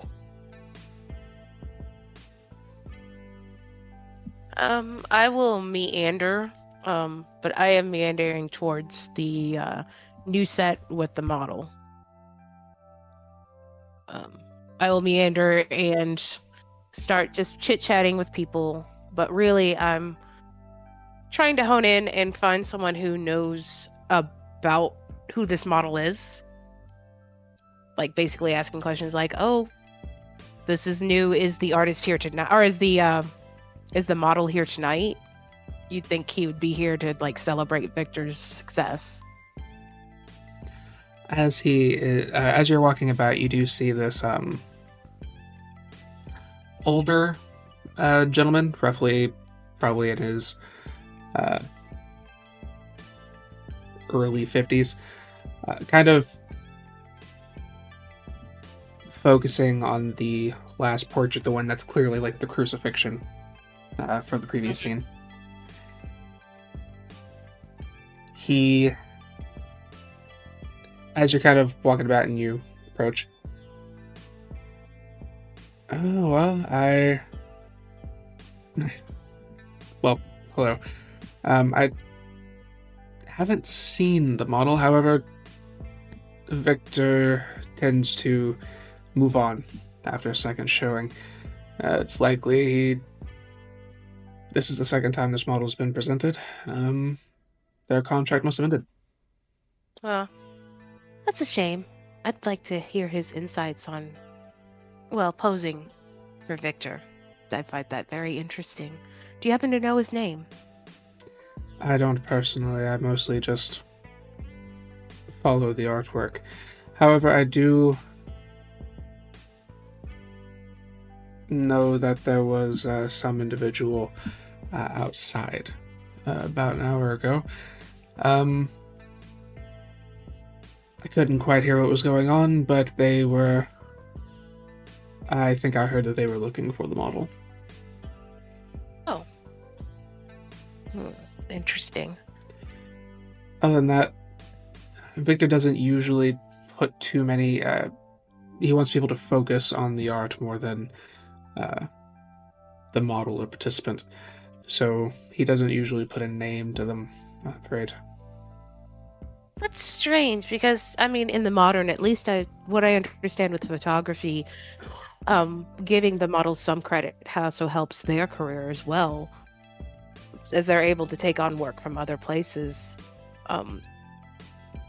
Hopefully we're moving as we're talking.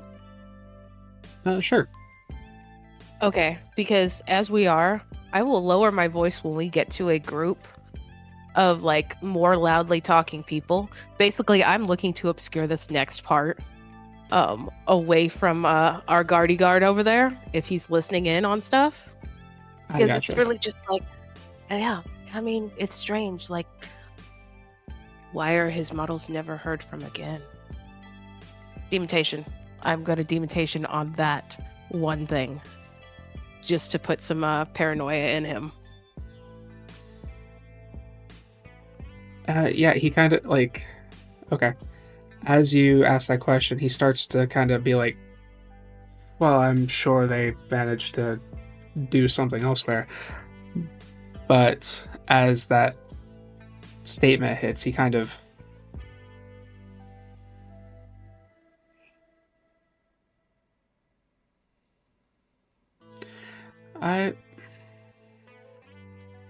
I'm sure they're...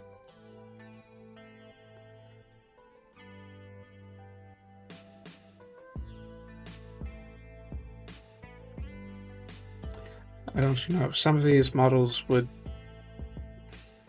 I don't understand it myself. I mean, he must know... And he seems to, anytime he's trying to kind of rationalize anything, he is struggling. It's like he's hitting a brick wall. I mean, it's a shame, but I mean, I understand this tonight wanting to be a focus on Victor after all. I will speak that up a little louder as we pass the group. Mm-hmm. So, I mean, it's a shame, but it's wonderful work. I mean, I think this is some of his best yet. There's something... Particularly, he points back to the crucifix. That... There's really something... Yeah, there's something primal about these photos. Say it's almost more realistic, even more realistic than some of his other work, and that is very realistic. I don't know how he does it. He truly is an artist. He goes to say something about the makeup. Like, you can tell he's getting ready to say something about he's clearly very good at prosthetics, but as he's in the middle of saying that, he's very good with...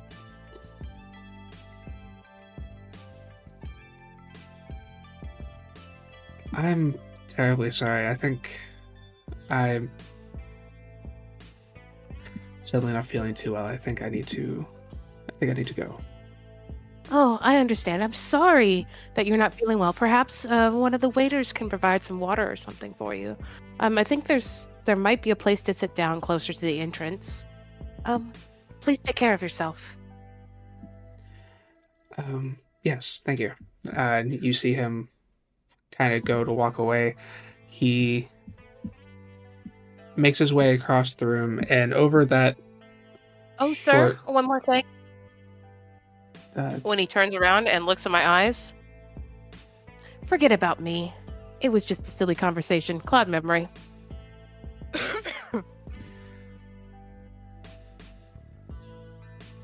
And then I'm going to wander off. And he turns and makes his way over to get some water.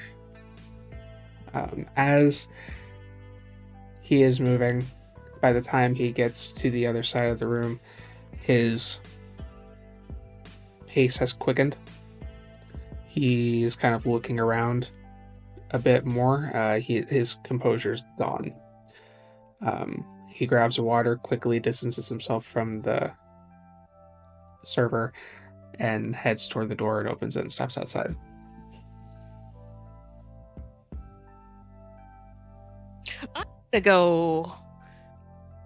I'm actually gonna go start listening, and I'm looking for more information on the person who was looking for the model.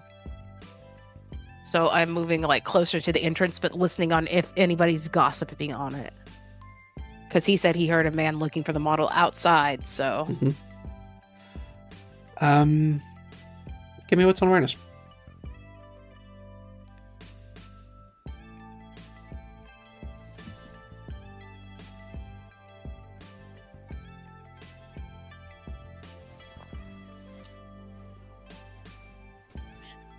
Three successes. As you are closer to the entrance,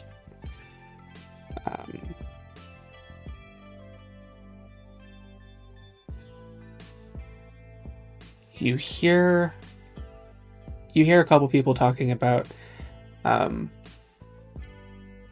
psycho kind of fucking around at the front.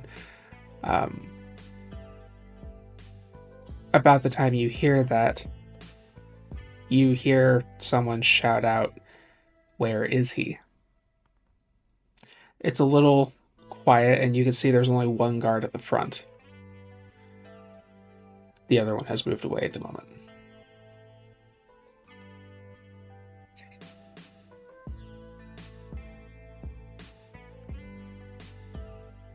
I'm gonna wander around some more. Then I will approach the guard at the stairs again. Excuse me, since I'm not allowed up, could you, if you have time, send a message to my companion and let him know that I will be leaving early. I have seen, I have mingled, I am bored. Could you let him know I don't happen to have one of those cell phones around with me? That's a friend of mine who carries it. I'll be sure to let him know. Thank you. And then I'll head towards the entrance. But is the entrance near the bathrooms? I mean, the bathrooms are kind of at the midpoint of the room. Mm-hmm. You would, like, it's across from where that guard you just spoke to is, and then you can head left to head out. Yeah. I will head towards the bathrooms, or I'll make it look like I'm heading out, but I'm looking for a space that I can be hidden or obscured from view, which I'm looking is probably the bathrooms. Yeah, in this room would be difficult, but yeah, you can go to the bathroom. Okay. Probably. No, I'll head out. I'll act like I'm leaving. I'll head outside and then make my way around to like a smaller obscure part, and then I'm going to activate Unseen Passage and Silence of Death. One, I'm going to start looking for that other guard. The one that should be at the door is not at the door. So I'm going to start with that. Okay. It's not difficult. When you step outside, you head out a little bit on the walkway. You see the other guard shoving someone back away from the building. They're roughly like 200 feet. Pushing the guy back onto the parking lot to the university. Okay. Is that my guy from yesterday or from the day before, from the social? It is not. Okay. I'm gonna activate both of those, and I'm gonna go spy on them, because this is not my guy, so this is some other ruckus. Okay. So I'm sorry, did you say you were activating anything, or are you just going over? Yeah, I'm activating Silence of Death and Unseen Passage. Okay. I did make my rouse check. I'm kind of hungrier, but I'm going to go sneak and lurk. Skulk, as my specialty says. Yeah. You make your way over. You see the guard, and he again shoves this dude back. His heel hits the like ridge of the parking lot as he trips and falls on his ass. He kind of pushes himself back up on his elbow. Kind of looks at the car and goes, "Why the fuck won't you let me inside?" And the guard goes, "You don't have an invitation. You're not allowed in." "Fine, don't let me in the fucking building." He gets up off the floor. He's wearing a t-shirt with like a flannel button up over it. He's got kind of like tattered looking jeans and like brown boots. His hair is kind of shoulder length, curly. His skin is a little darker, and he easy enough, he looks like he could be related to the model. Just like he looks kind of like the model, but instead of that very cut, like physical shape that he's in, this kid seems to be a little bit more lean. Kinda not a very athletic build. He works his back up to his feet. "Don't let me in the fucking party. Just send my brother out here. I need to talk to him." "You can talk to him any other time, but we're not disturbing the party, and you cannot come in. You're gonna have to wait." And the guy kind of steps away for a moment. He walks off into the parking lot.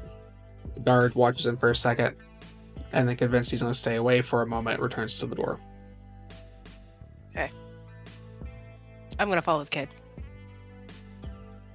Okay. The kid makes his way across the parking lot a little bit before he gets to this kind of crappy looking sedan.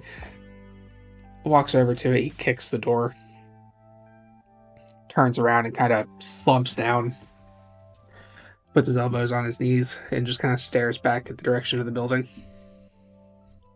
Kind of clocking his fists together. Cool. I'm going to go around behind him, and then I'll deactivate Unseen Passage and Silence of Death. Mm-hmm. So you're the model's brother?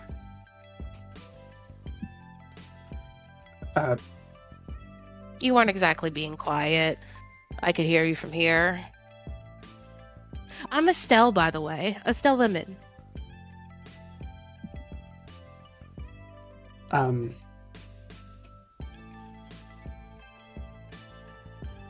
Sorry, I didn't hear you coming. Michael, my name's Michael. Yeah, do you know my brother? I've only seen the pictures. I've been asking around because I wanted to ask him what it was like working with Victor, as some of the, let's just say Victor's has upped his game on the graphicness of some of those pictures of your brother. I don't even know his name, unfortunately, because Victor doesn't actually share artists or share model names. He doesn't give them any attribution. I would love to know his name. Christopher. Christopher. It's a lovely name. I haven't seen him here tonight, honestly. I've been trying to get a hold of him for weeks.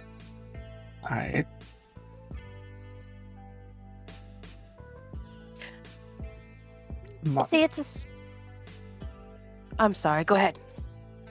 No, sorry, I'm just frustrated. He took on this gig a couple months ago, which we never saw any photos. He just kind of kept fucking off and doing whatever the hell he does with Victor. It was maybe 2 months later that we finally saw that shit displayed on his Victor's website, and it was disgusting. It devastated our mom, and then I've been trying to get a hold of him, but after a few weeks of him working with Victor, he just cut off. He wouldn't answer his phone. We couldn't find him, and this Victor prick just moves around from city to city. It's hard to isolate where he is, but I managed to track him down here. But no one will let me in to talk to him. Well, as far as I understand, he's not there. I mean, there is a VIP section that I wasn't allowed in, but you'd think that the model would be downstairs talking about the work as well as the artist, but I've seen neither hide nor hair of either of them. So, I apologize. Where are you and Christopher from, Michael? You said that you tracked him down here. Sounds like you're not from St. Pete yourself. No.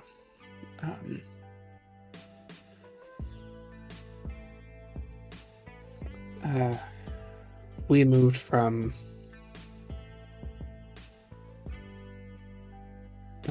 Indiana to New York when he took up modeling. I went with him so he would have somebody there, and we were sharing an apartment. He got the gig with Victor, and it paid really well. He was excited about it, and I was excited for him. But then he started getting quiet. He started getting distant, and then shut us off altogether. And I'm worried about him. I started looking into these models of his, and yeah, sure, he makes some wild photography, but then it's not like these models aren't going out and getting more work. It's their shit stops there.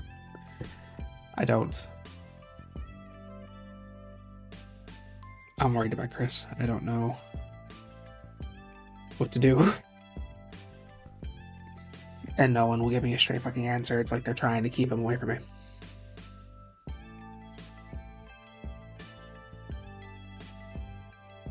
In this moment, Bella will debate with herself on whether or not she wants to drive this person to the brink, manipulate them. But at the bottom of her tiny little cold dead heart, she'll remember being lost once, taken by someone who was abusive and manipulative, and wishing she had someone else fighting for her, even though she's not sure if this man's brother is there. So she'll just lean forward and pat him on the shoulder. I'm sorry I couldn't be more help tonight. If you like, I don't know how much you subscribe to it, I am a bit of a tarot card reader.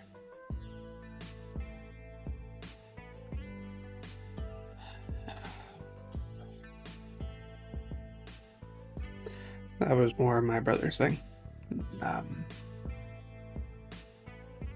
I've no offense, just never really my thing. Oh, I understand. I just thought I would offer to be more help. I'm sorry I cannot. But Appreciate the gesture. It's you're the first person since I've been here that's offered anything, so I appreciate it. I just wish they fucking let me in there. Or you said he's not there, so I don't fucking know what I'm doing. If I do hear anything, is there a way I can contact you and let you know if I hear anything about your brother or see him tonight? Yes. He reaches into his pocket and he takes out a little pen and a little scratch pad and writes down a phone number, rips it off, and hands it to you. I'll take it and stuff it in my corset. It was a pleasure, Michael. I'm sorry about not being in contact with your brother. I could definitely understand that a conversation needs to be had between you and him with the type of art he likes to get into. I just want to make sure he's okay. I should be off. Yeah. Sorry. I think I'll go on. I head home. Thank you for the talk. And he opens his car door and goes to climb in.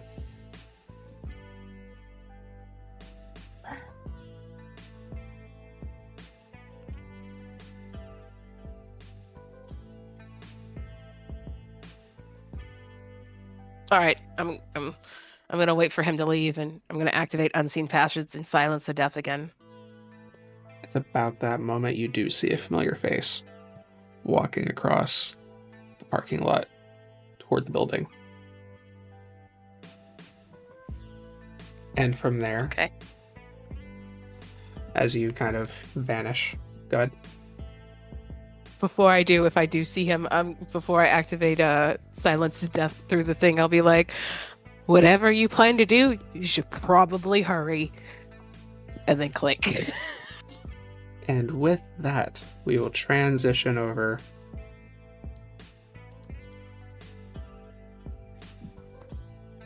to Matthew and Nicholas. So, they made their way into the party. You guys have been setting up for a few minutes, getting your gear and everything ready. You have linked your senses to Matthew's. What is next? Nick, you got the blueprints for this place, right? Yeah, and he had been running through them.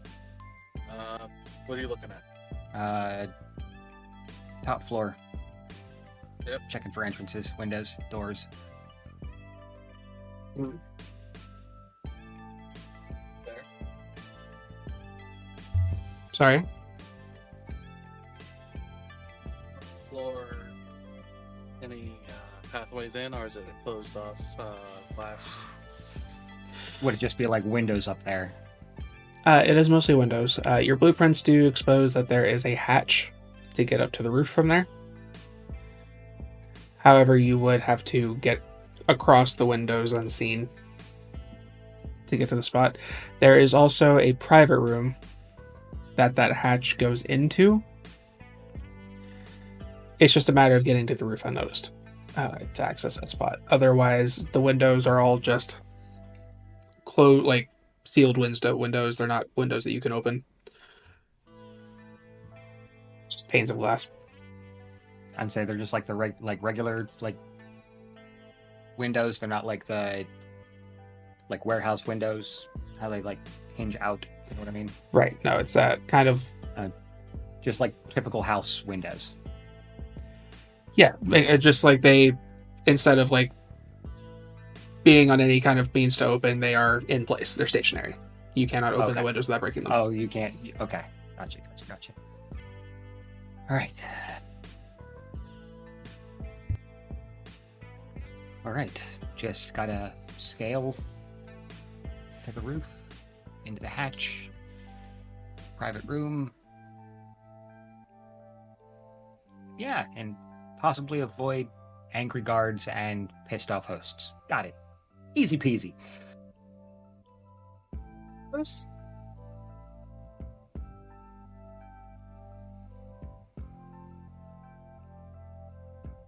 All right.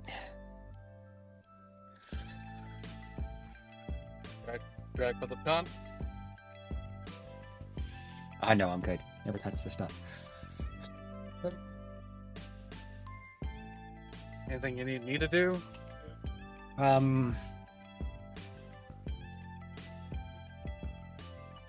If you could somehow find a way to just fuck with the power, just in case, on a signal. Unfortunately, that junction's inside.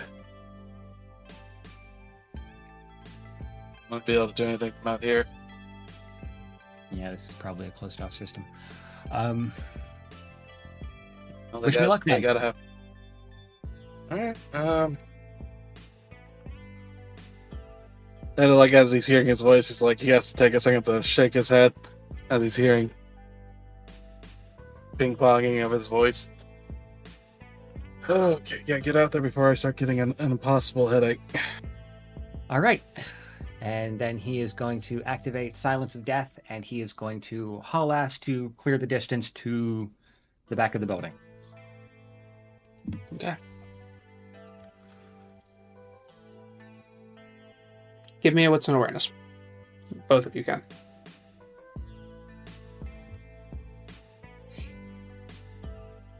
Sure. Hunger. I'm gonna blood search. Okay.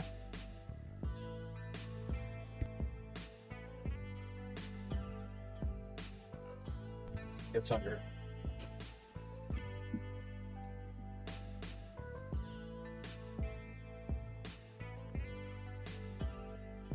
I got 3.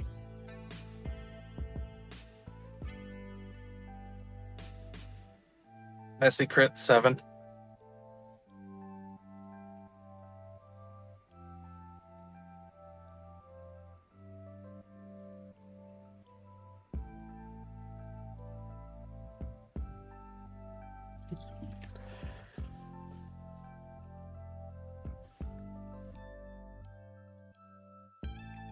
All right. As you are making your way to the building,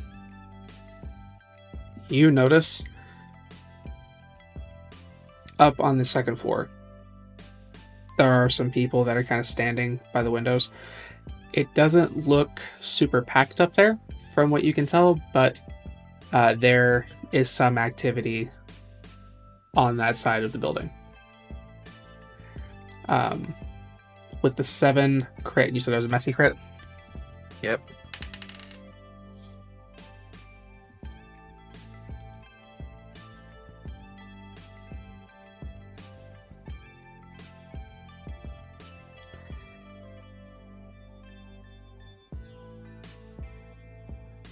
You just got hungry, right? Mm-hmm. What's your hunger at? 2. Okay. While only at a 2, you feel like you're starving. You need to eat. As you take the hunger compulsion and it sets in, you notice there is an individual in a black suit, red tie, that just walked up to the window as Victor separated from them, heading toward the center of the room. You clock this. He hasn't spotted you guys at the moment, but he is facing out the window, looking off in the direction that you guys are in. Nick will, like, over the comm, will viscerally growl.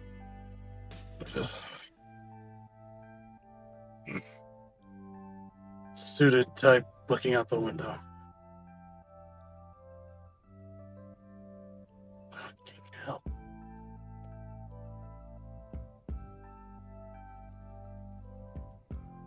Take your time, hasn't spotted either of us.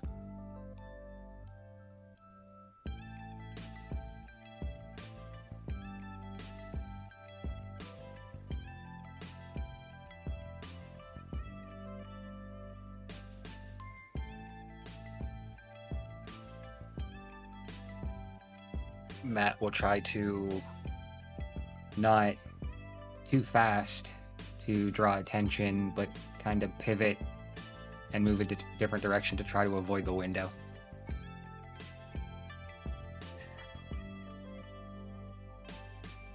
Give me a Dex and Stealth. You can add a die because of Nicholas's help.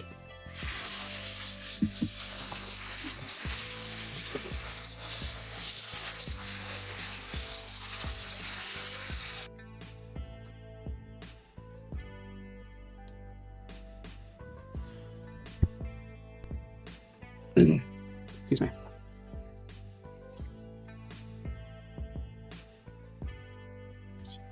Three.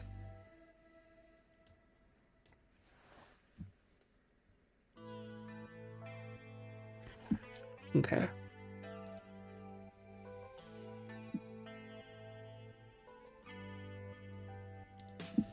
I'm going to roll They have a dice pool of 5 for this. They need 4 to win.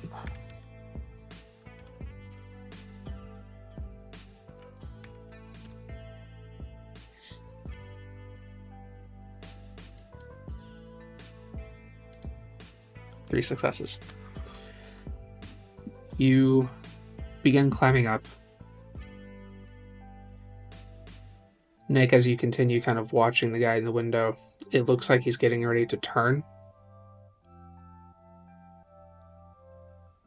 He looks like he's turning toward Matthew, when all of a sudden he seems to be directed toward a commotion at the center of the room. He turns away. And Matthew, you're able to climb to the roof without any further issue.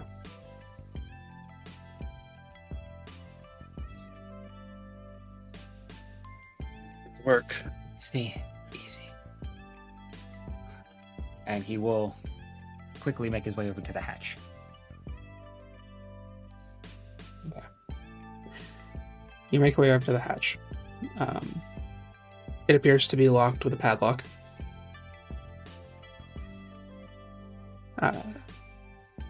You can give me a dex and larceny to attempt to pop it open.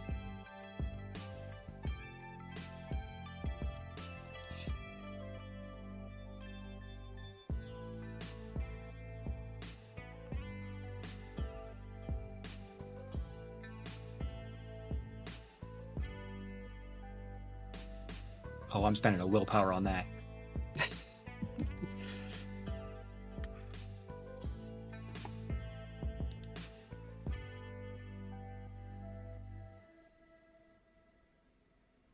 Three. Okay. It takes you a minute. Seems like it's kind of like an old, damaged lock. No one seems to use this very much. But you manage to navigate the rest well enough that it pops open.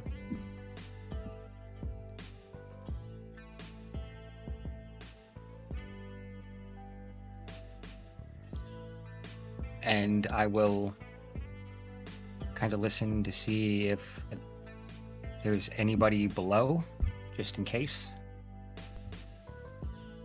Kind of crack the hatch open.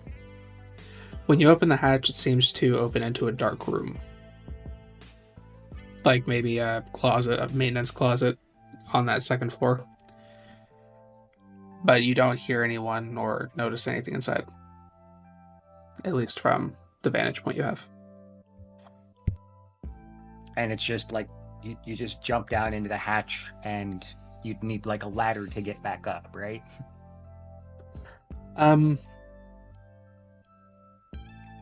Yeah.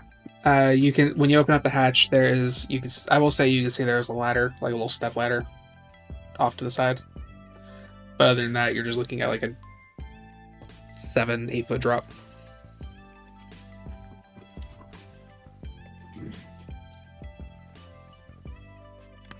I am going to find some place to secure the end of the rope, and I'm going to tie it off.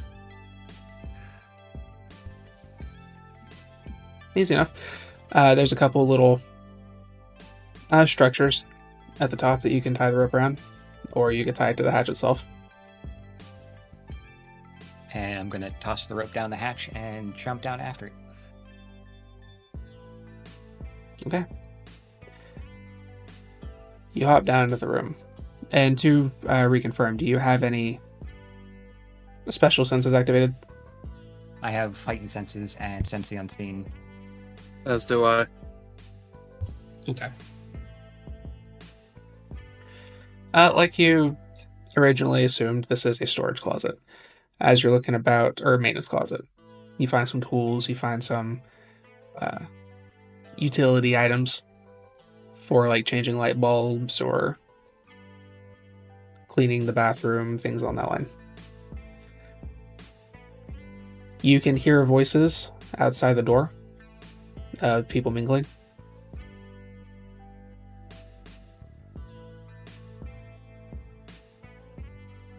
What do you do while you're in this room?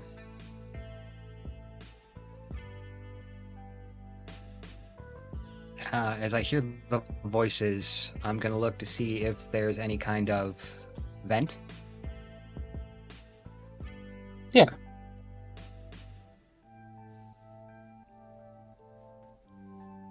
I am going to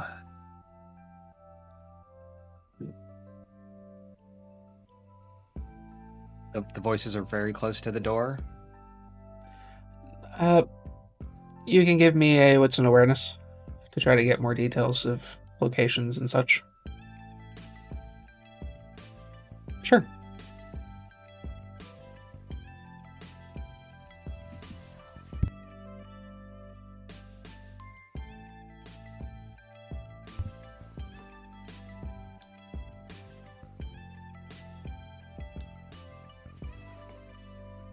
Four.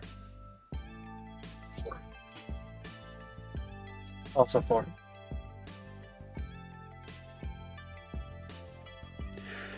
You can tell there's a few voices in that room, but there's only a couple that are really at all close to the door you're in. And even that, they're more than a few feet away.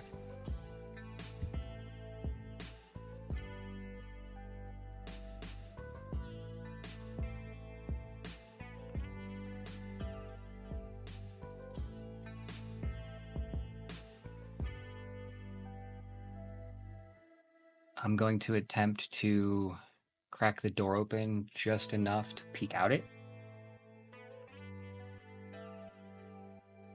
Riding that what's an awareness, you see a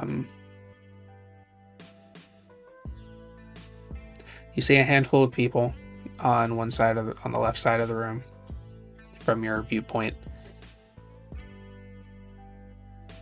You see the suited individual that Nick mentioned staring at the center of the room.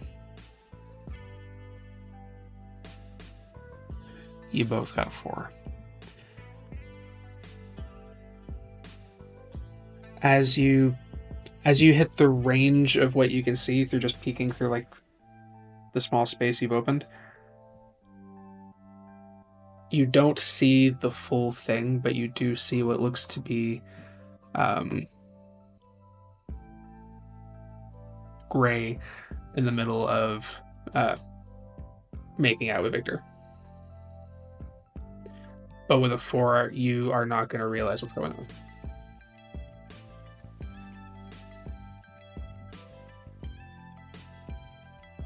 The closest people on that side of the room that you can see are maybe 30 feet away from you.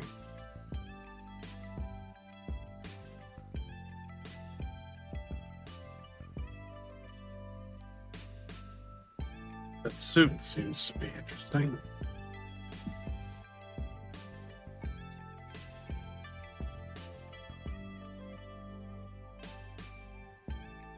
I'm going to take one of the smoke bombs and I'm going to light it and chuck it into the vent.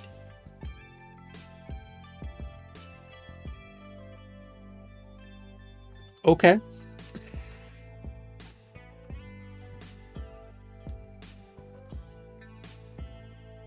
Let the AC do the work for us.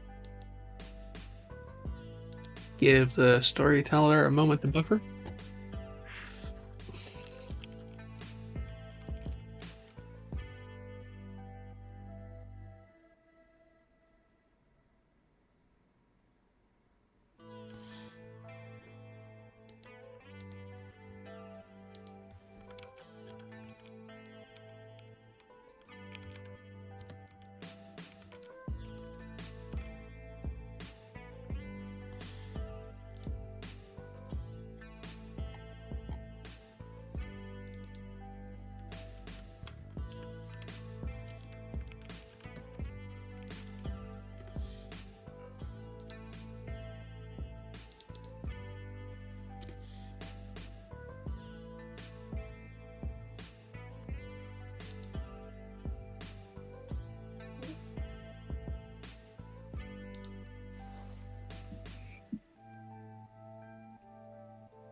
Okay.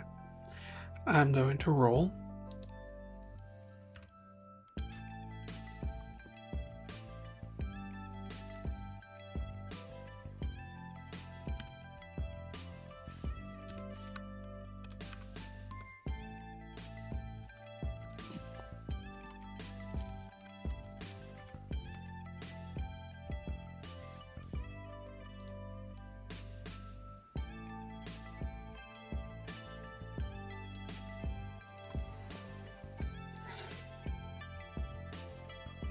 You hear the canister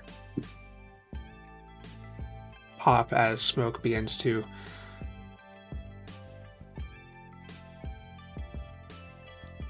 pour into the facility. Are you staying in the room as the smoke disperses? For the time being, just to see how everybody reacts. Okay.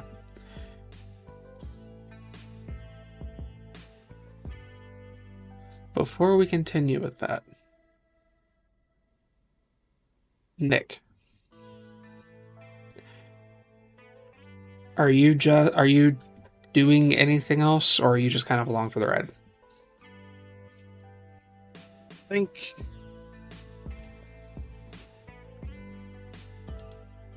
No, he's not gonna risk a premonition. He wants to stay locked in on Matt and make sure he can do what he can, even as that gnawing hunger distracts him.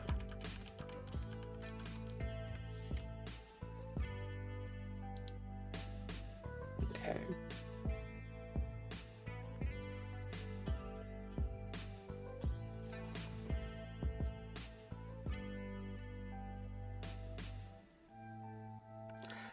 I will say, as you are kind of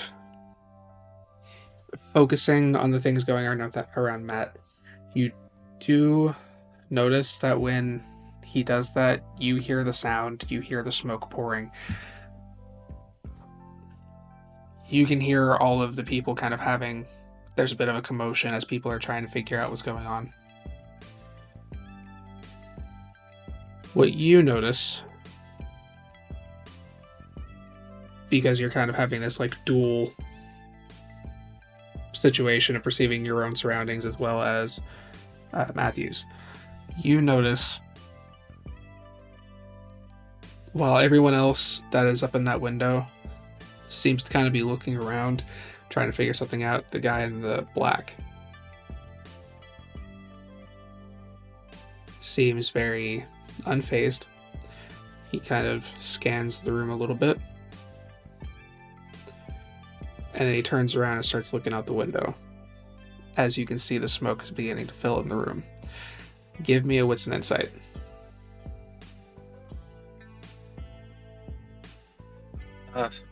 May I blood search? Go for it.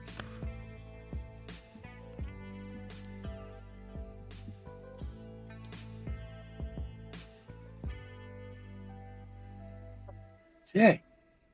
Gets hungrier.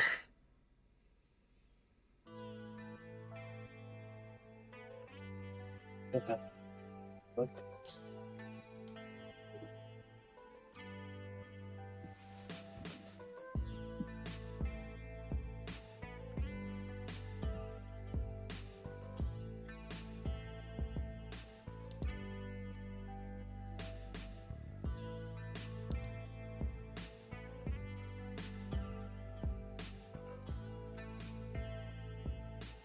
May I burn a willpower? Please.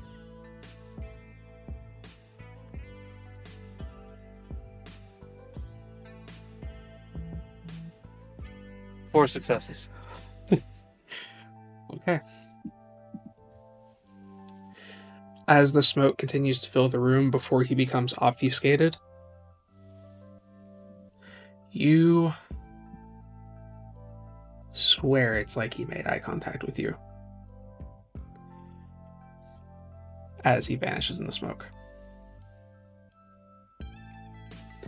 Matthew, God.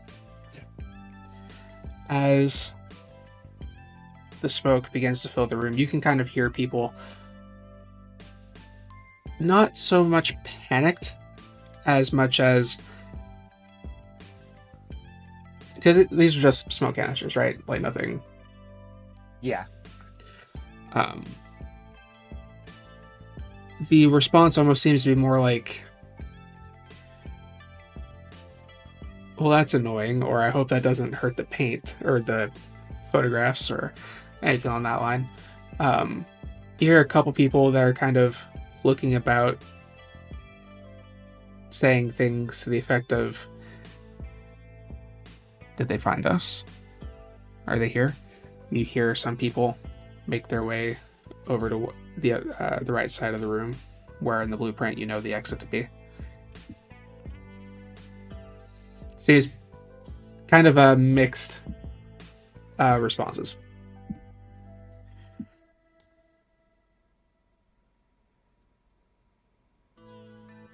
Nick will, if he may, will chime in. Suit knows. Saw me. And I will say in this moment, we will now transition back to the entirety of the group. So, Grei. Yes. Before that happens, you are... Well, no, I guess this would be about the same time. You take Victor's arm and he goes walking toward that individual that you saw in the black suit. But all of a sudden, you hear this young woman on the other side of the room go, "What the fuck is that?" And when that happens, you and Victor turn and see the smoke pouring from the vent. You see it beginning to fill the room. You see all those kind of mixed responses. Victor immediately breaks away from you. Begins kind of walking around, trying to look around and investigate. You see some people heading toward the exit. What do you do in this moment? I'm going to mimic what Victor is doing. I'm going to begin looking around, seeing if I can find any. Or there's fire. Making it look like I'm concerned there might be fire. Okay. I will turn to Victor as I start to look. This doesn't mean fire, does it? Say it loud enough that all of the kindred up here could hear that. When you do that, he shoots you a glare. I will shoot one back at him like, if this is fire, we have to go. Give me manipulation and subterfuge.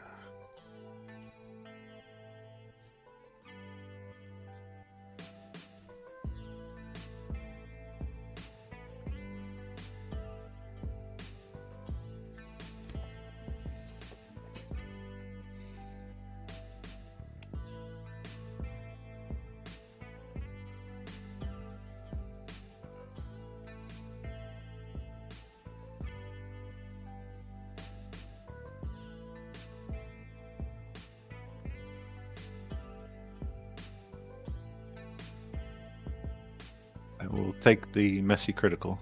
6 successes. It is a night for it. All right. You know what? Actually, you've already had 2 compulsions. I'm just going to make you take hunger.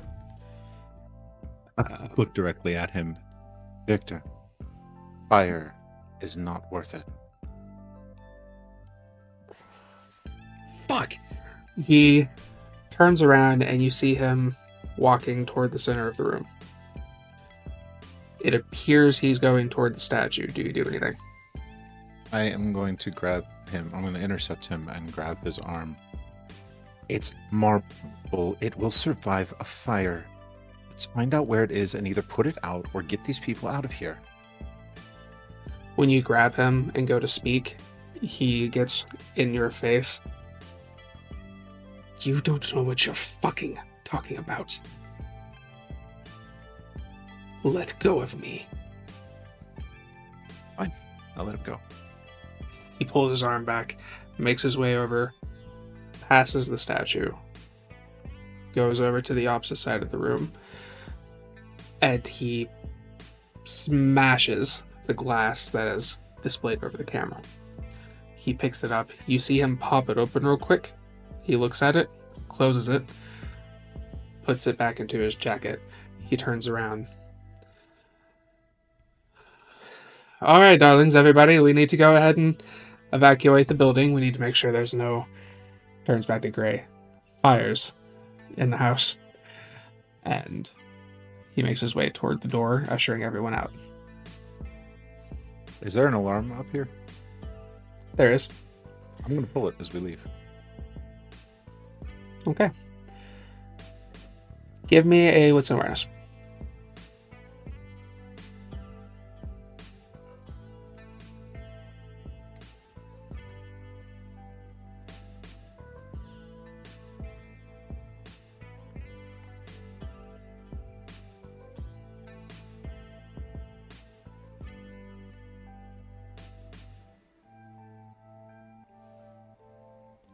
Success. You go over, you pull the alarm. Immediately, you all can hear the ringing of the bell.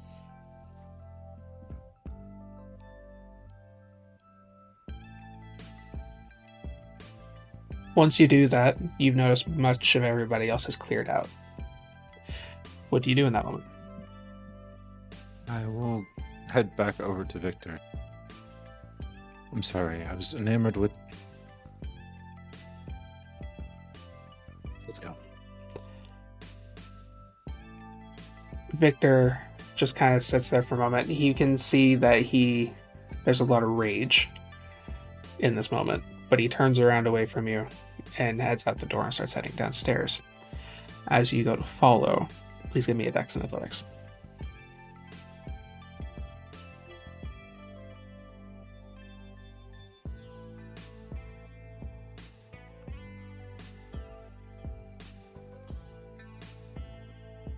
Haven't done anything cardio related. I don't think so.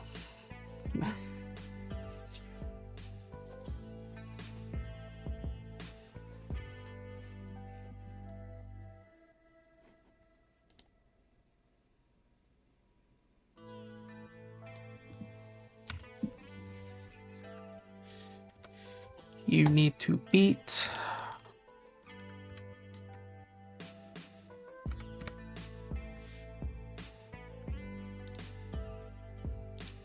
Well, we're gonna earn a willpower.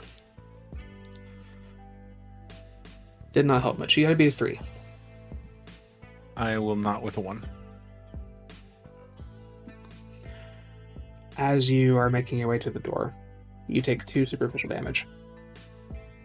As you feel a hand grab the back of your head and slam your face into the stone wall. You're dropped to the ground, and the man in the black suit's kind of leaning over you. You're not very careful. Who are you, and why are you here?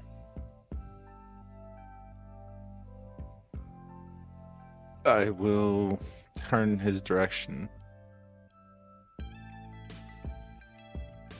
I was supposed to be introduced to you.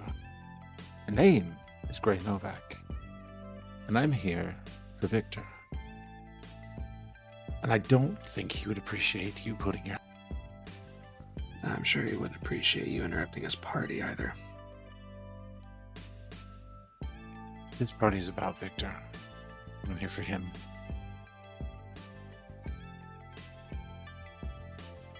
If you think that I have anything to do with the fact that it got interrupted, you have no idea what you're talking about. You incited a panic and then pulled a fire alarm. I said what's real. I'm sorry if you think you could withstand fire. He kicks you in the face. And at that moment, we will shift. Bellatrix. You were standing outside last we left. Yes. You saw the individual heading toward the front. You gave off the warning, which at this point is when you guys hear, might want to get on with it. Paraphrasing, because I don't remember the exact wording, but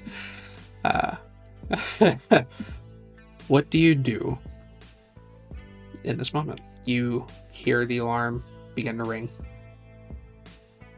Did he make it into the building? He starts to approach the door. As the guards go to stop him, the alarm goes off. The guards turn and enter the building. He sits there for a moment and follows in behind them. I'm going to, since I have Silence, Death, and Unseen Passage up again, I'm going to follow behind him. Okay. Give me... Not going to be a high difficulty. Just give me Dex and Stealth to navigate the panicking crowd without making your presence known. Can I utilize my skulking specialty? You absolutely can.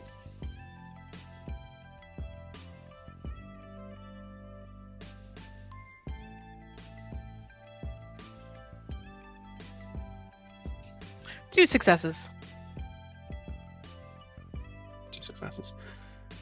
Yeah. You occasionally have people bump into you, but again, panicked crowd. They just think you're anybody else in the crowd. You manage to kind of squeeze by everybody, following this dude who's just kind of like shoving his way through. He finally gets to the center of the room, and you see him set down this large bag. He opens it, and you can hear glass clinking. When he opens it, you see there are roughly 4 prepared Molotov cocktails. He picks one up. He reaches into his pocket, pulls out a lighter, lights it, pulls back, and throws it at the presented painting at the north side of the room, or the portrait on the north side of the room. It shatters, and all of these photos light up. About that moment, you hear the door open on the right side.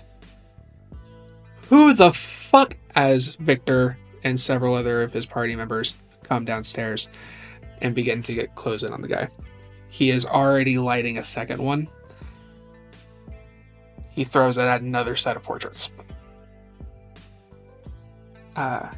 Victor closes the distance on him. Do you do anything in this moment? Is anybody on the stairs, or are they all looking at them? The bodyguard is now moving in with Victor on the dude. The people coming out see the fire now spreading throughout this room. The kindred are making their way with the crowd toward the door. Cool. I'm definitely avoiding the fire area, but I am trying to make my way around to the stairs and head up the stairs because I don't see Grei. Okay. Before he can light a third, Victor isn't as fast as the other guy, almost with lightning speed. He gets right up on the assailant and snaps his neck in one swift movement. He collapses to the ground, and the sprinklers go off downstairs. At that point, I am actually smiling as I head up the stairs so nobody can see it. It is a very cat got her cream satisfied smile because that just covered the last bit of trail to me. As you go to head upstairs, Matthew and Nick, you hear the alarm go off. You hear people making their way toward the door. And then you hear a heavy... And then you can hear someone talking to Nick, or Grei.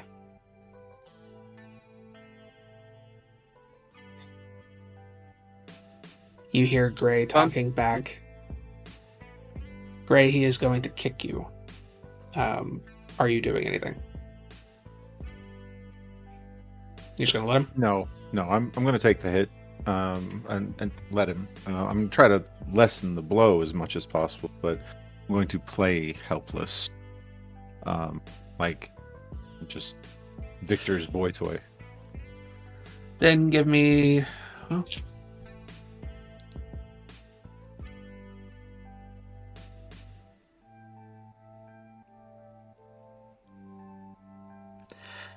Give me stamina and performance.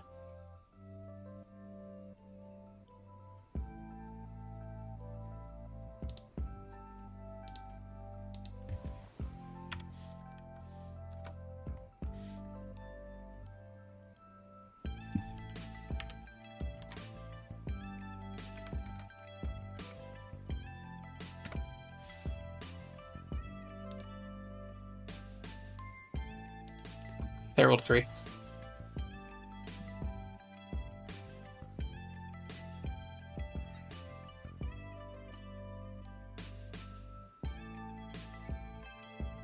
Three successes as well. Okay. You don't take any damage.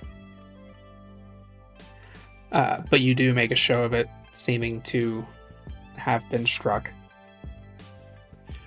Which all 3 of you will hear the impact, the alleged impact. And Grei's kind of performative throw as Bellatrix, you're coming up the steps. What are the 3 of you doing? I'm dropping Silence of Passage and Unseen Patches and Silence of Death, and I'm rushing up the stairs with a shout of, "What are you doing to him?" Meanwhile, Nick's chiming in to Matt. Hey, Lupin, I think it's time to play the part.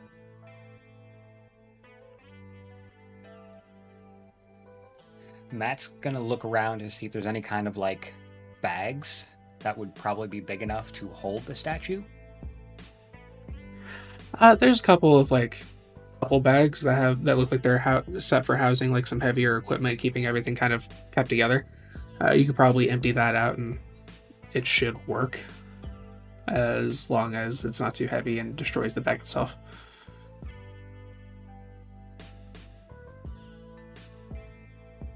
He's gonna cut some of the rope, just enough that, he can still climb up it. And then he is going to try to sneak out and get to the statue. Give me a dex and stealth. However, because of Grei and Bellatrix, go ahead and add 2 dice to your total.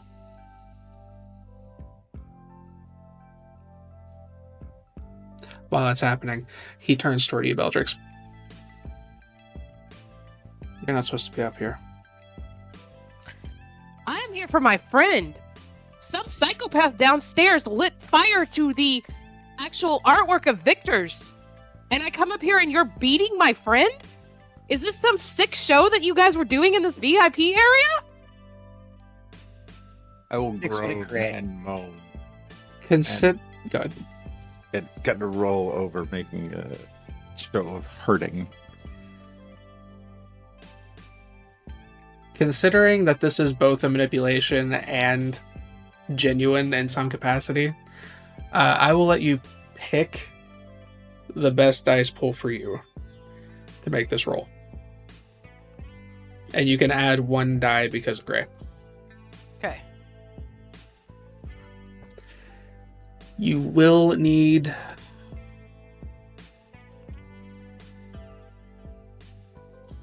Oh, let me just do it this way.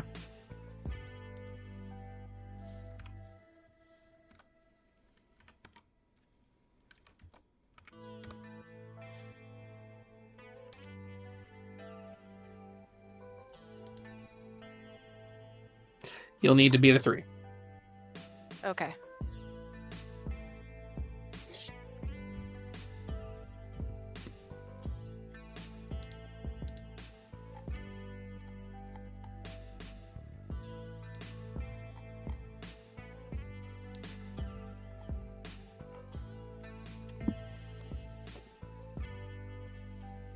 I'm gonna go with charisma and persuasion and lean off like my actual alarm feelings of walking on, seeing this random person beating Grei. Sounds fair. Look, I just never said I started the dude with fire. Oh yeah, you said I got an extra point for Grei. Yeah. Okay.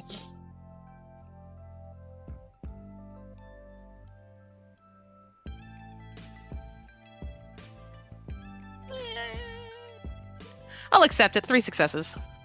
If I have to beat a 3 and he got 3, sounds good.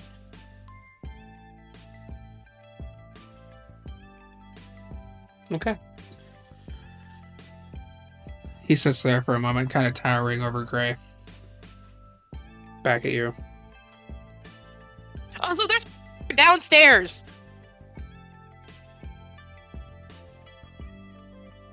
Stands up, fixes his jacket, and then extends a hand to Grei.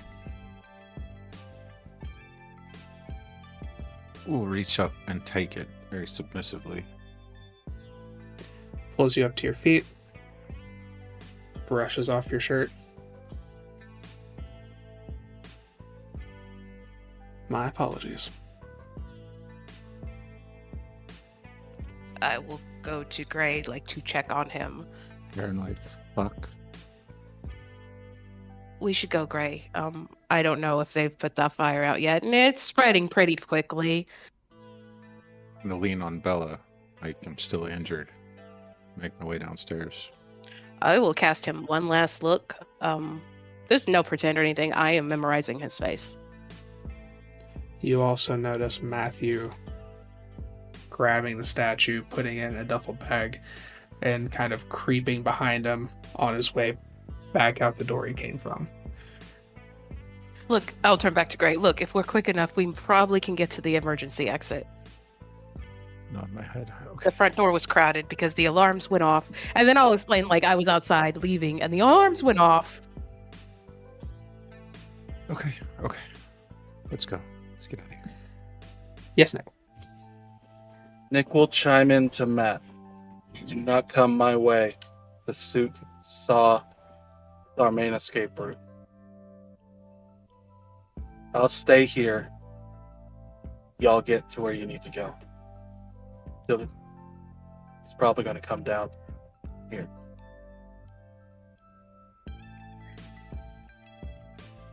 Bellatrix. Since this fire was your doing, high or low? I'm going to go high. I'm a high roller, baby. You did indeed get high. So, as you make your way downstairs, you see Victor standing in the center of the room, staring and watching his art burn. You see the bodyguard standing over the body, looking through the bag.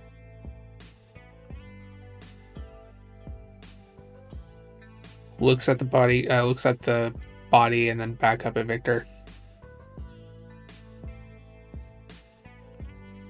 And then clocks the two of you coming into the room.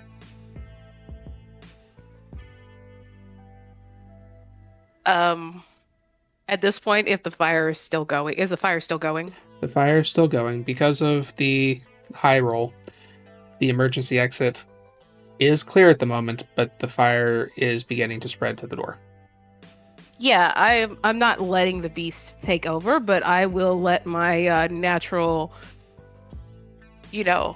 caution of fire, because it hurts a lot, pretty much rule the rest of me getting Grei out of here. So I am letting all that fear of fire and panic show as I am trying to get to the exit.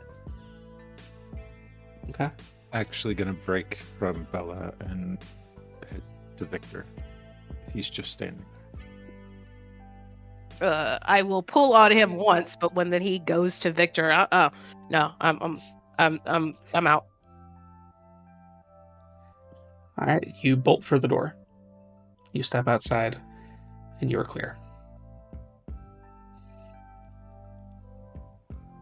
I'm going to wait Great. patiently. You begin to approach Victor. You can see that the exit out of the front main entrance of the building is congested. You can see that the emergency exit is clear, but it won't be for long. What do you do as you approach Victor? Victor, we have to go. You've got what's important. My hand on this jacket.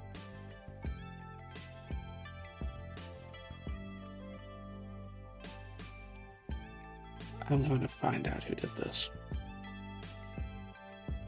We're going to find out who did this. And we'll take care of it. He looks down.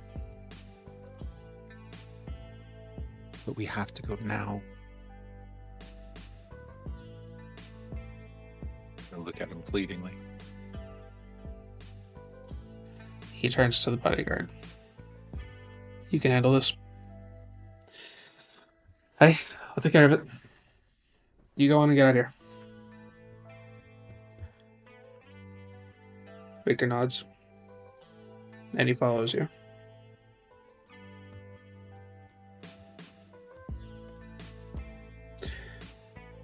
Are you taking him through the emergency exit? Yes. You make your way over. You push the door open. And Bellatrix, you see Victor and Grei step out.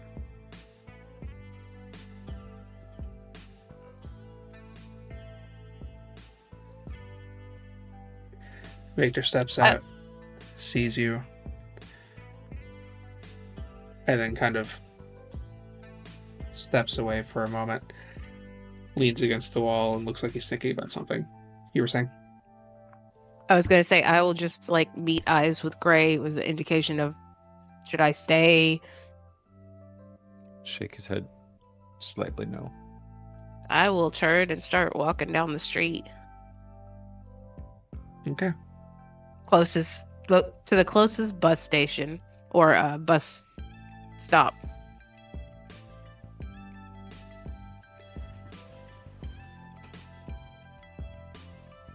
As you're making your way over there, and before we come back to Grei, Matthew, you have made it your way back into the closet. You can hear a lot of screaming downstairs. But you have the statue. It's heavy, but the bag seems to be supporting it.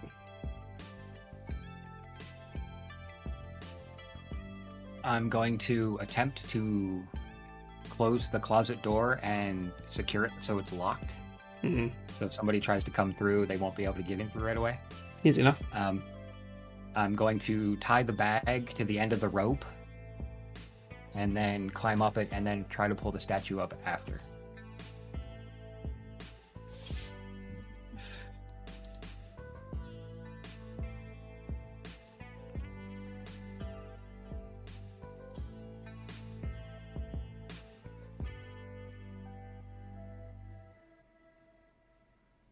Okay.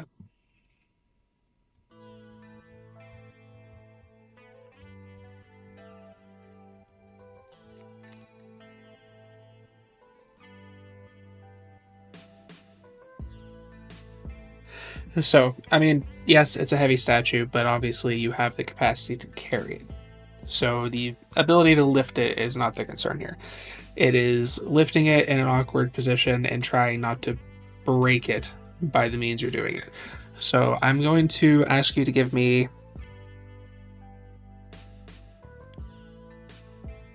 a dex and composure roll, but the weight adding to the difficulty, to be able to gently lift this up through the hatch without dropping it or knocking it into something and possibly breaking it.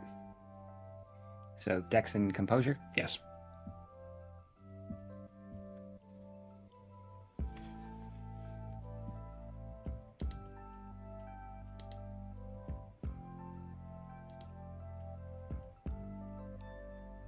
I'm going to blood search.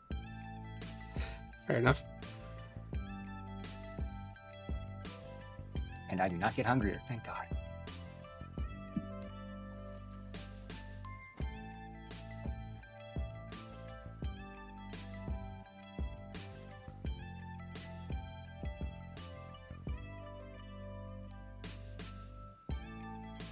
Brian Wolf.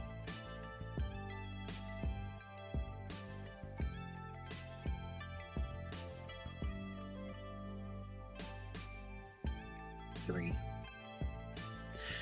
You are pulling. You manage to get it most of the way up when there's a bit of a slip. You catch yourself and you catch the bag, but you do feel it swing a little bit and you can hear an impact, but you cannot hear. You are not able to tell the force or how much of an impact or what could have been the result of that impact as you manage to get the bag out the rest of the way. At this point, you are starting to see smoke come up the sides of the building. Not the white smoke from your canister, but black smoke from a fire downstairs.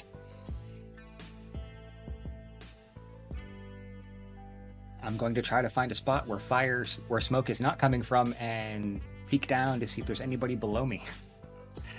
So the smoke seems to be coming from the north and west side of the building for the most part. As you approach the south and eastern side, you see that there are a lot of people shoving each other, knocking each other over, trying to get out of the building and out into the yard itself.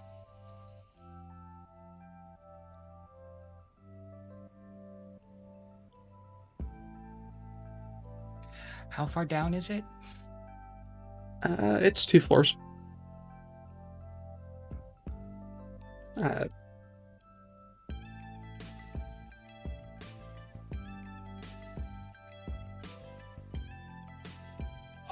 We'll just say 60 feet. It's probably high, but...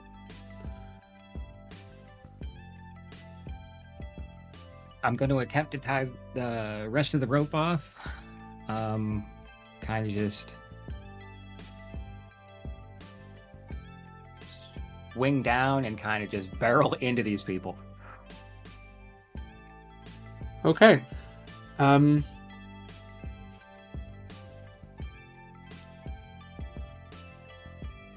Dex and athletics.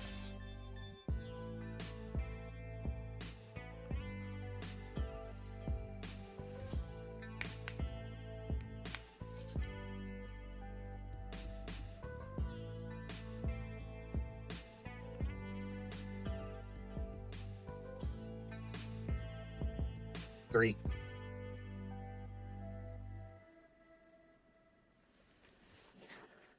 High or low? Well, I was high and now I'm low, so we'll go with high.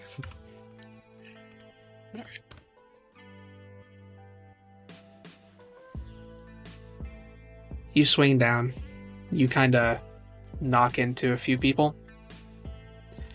You manage to not take any damage, but you did land on the bag. But you get up. You're out of the building. People are too panicked to really notice you too much. They may as well have been trampled by any of the other people that are also panicking. What do you do in this moment? I'm going to try to blend in with the crowd as they're getting away from the building. Give me one more dex and stealth.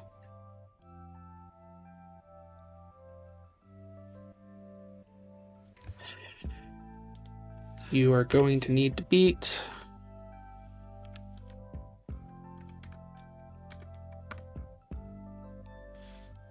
4.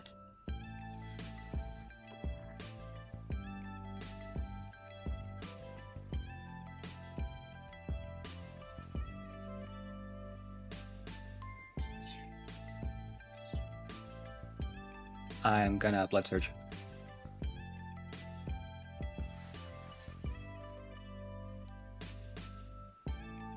That puts me at 3.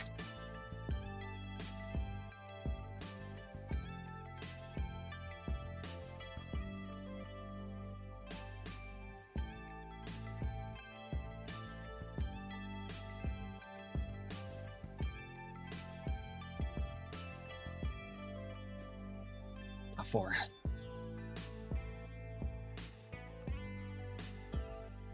You clock the guy in the black suit,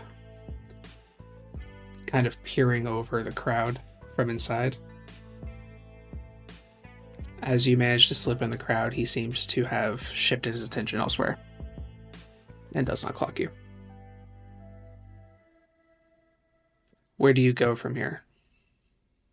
I am going to drop silence. I'm going to call a cab. Okay. So you take a cab. Bellatrix headed to the bus. Grei, you are standing behind the building. You can see the fire beginning to pour from some of the reach through some of the windows as the pressure seems to be causing them to break. What do you do at this moment? As Victor is kind of leaning against the building.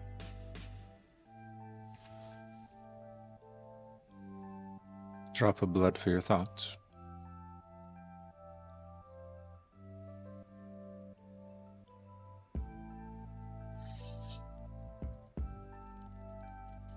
I need to know who did this. Why would they do this? Victor. Ugliness begets ugliness. Step up behind him and put my hand on his shoulder. Wrap the other one around his chest.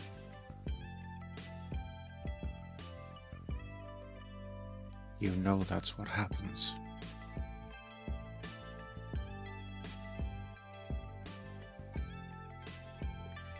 I've not had someone set fire to my show before.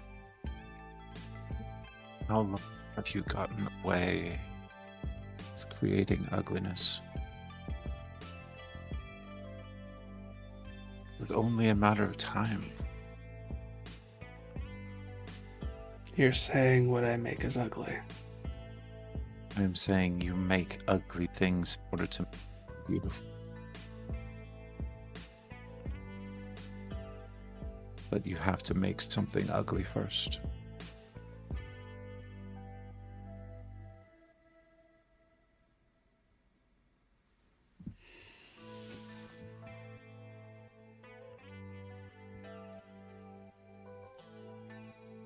What you make in the end is beautiful.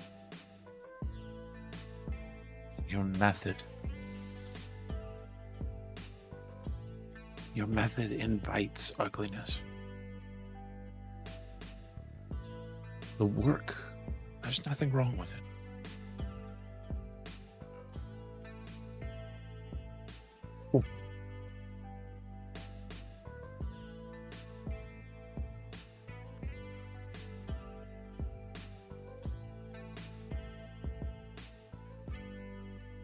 My method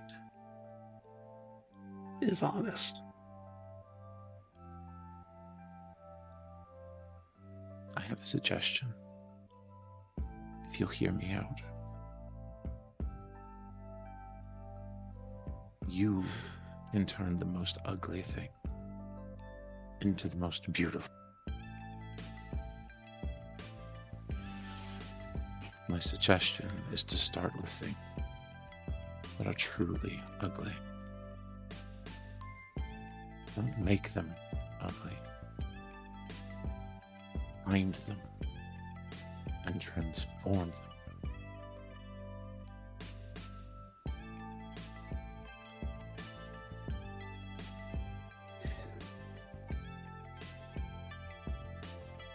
This is a sign. Gesture to the burning building.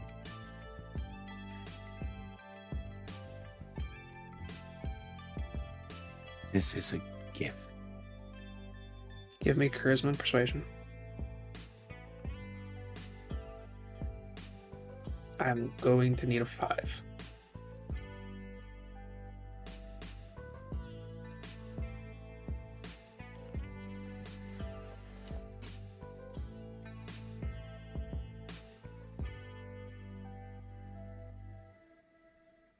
I am going to blood surge on this.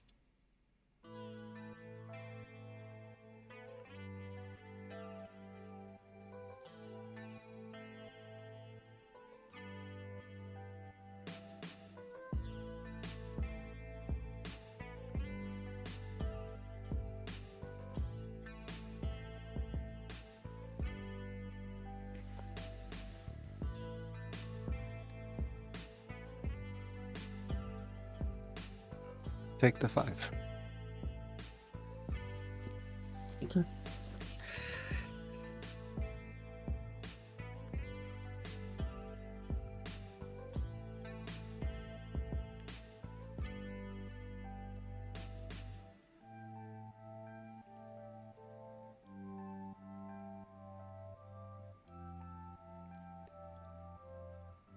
You don't have to do this alone.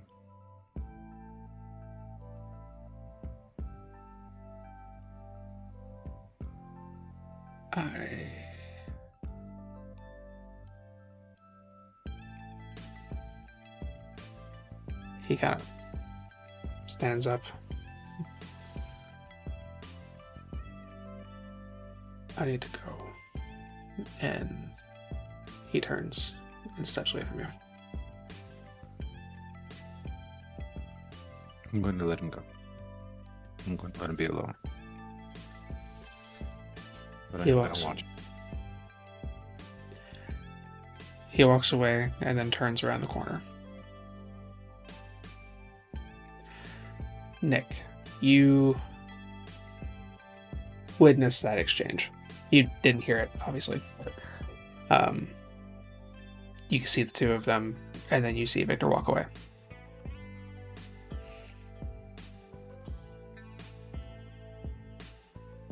You were pretty confident that dude spotted you. However, you can tell that there is black smoke in the building. You can hear the fire alarm. I will say you deduce that this guy thought, maybe for a moment, that you were involved, but with the fire being present, seems to have moved on. You were just some car. Alright. Well, better safe than sorry. Mhm. Oh, after that, he'll flick away his cigarette, flip off the building, and head back to the car. Go to me and share the senses with Matt. Been watching him order an Uber for like the last 2 minutes. Alright, okay. You...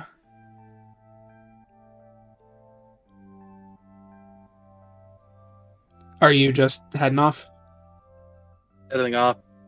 Taking a bit of time before going back to the Haven to let everyone else make their public transportation way over. Great, what do you do? I'm going to call a cab. Call a Bat's taxi. Okay.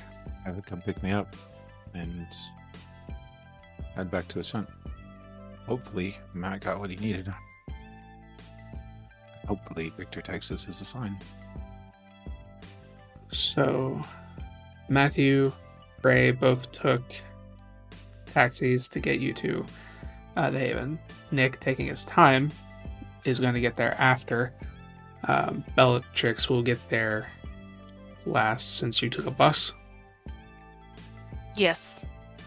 And I would have taken like multiple buses just to throw off the trail.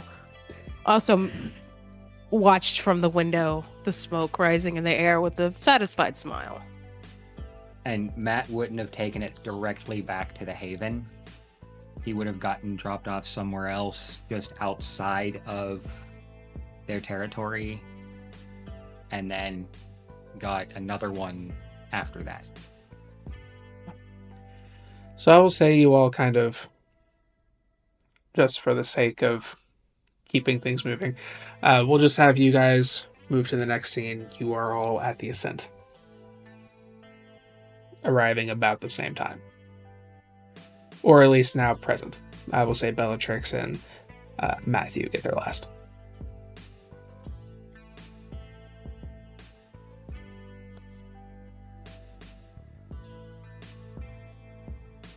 When Nick comes in, go ahead. If Bella and Matt are here,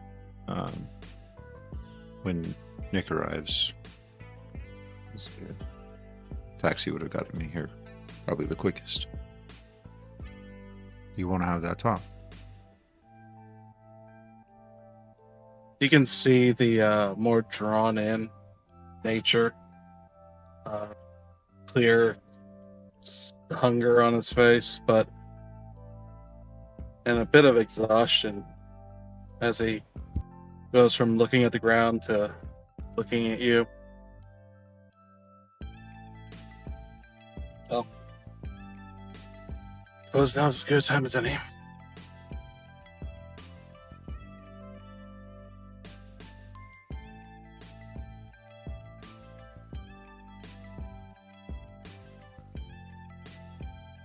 Things happened. Yeah. I'm not proud of them. No, I didn't think you were.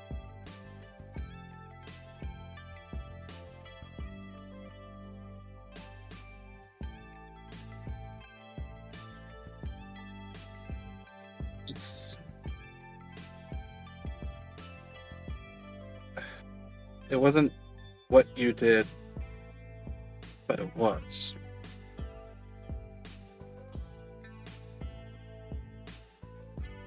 You were there. Yeah. Yeah. It's there.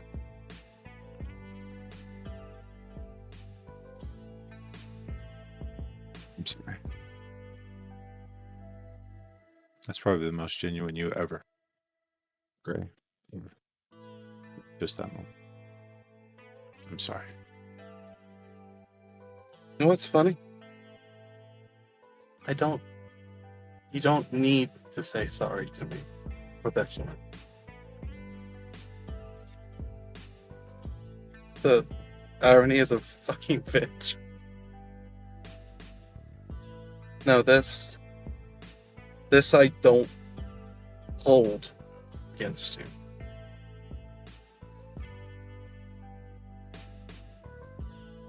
At the end of the night, the only one I can hold responsible is me.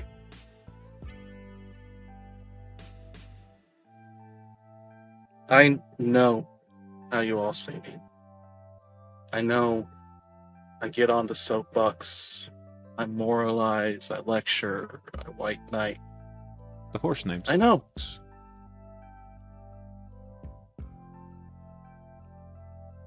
No, it's fine. I appreciate it.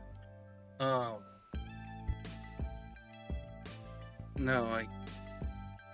I know what I do. And all it does is cause me to suffer. You were doing what you felt you should do. Not from moral standpoint or anything like that. I felt I died.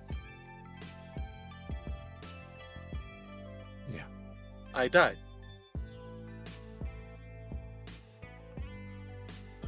Yeah. But I wasn't.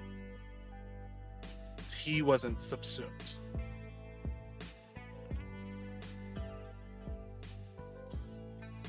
I wasn't subsumed.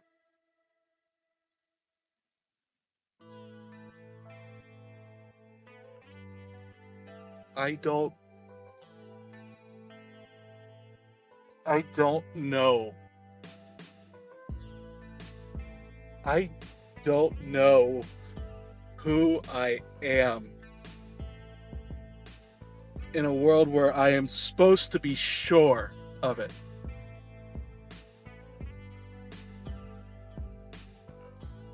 How do you take the experience of dying a second time and then seeing the person who did it, but it's not tied to the mindfuck of the first time. It's a whole new way. It's a whole new fucking curse. Nick, And it makes...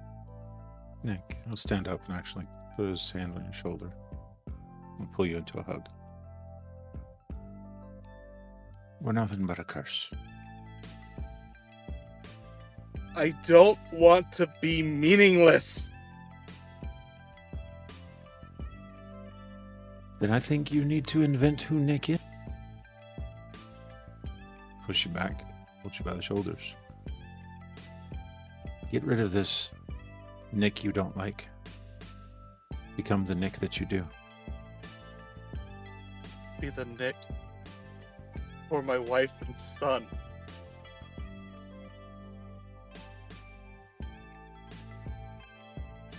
The one that they would be proud of if he was there for them.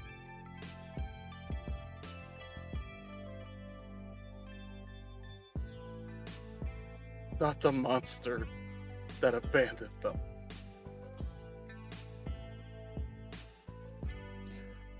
The monster that abandoned them. Saved them. Imagine if you were still around them and they could see you like this. That Nick is gone. That Nick died.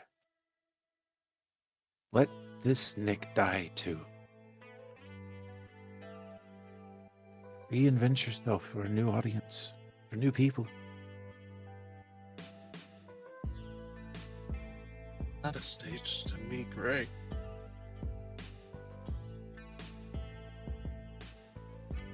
Everything is a stage, whether we want to admit it or not.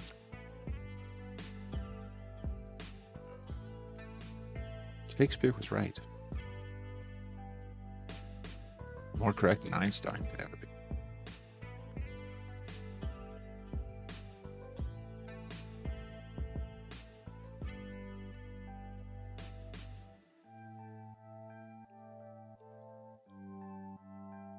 Nick will step away. Not like aggressively, but Give you some space.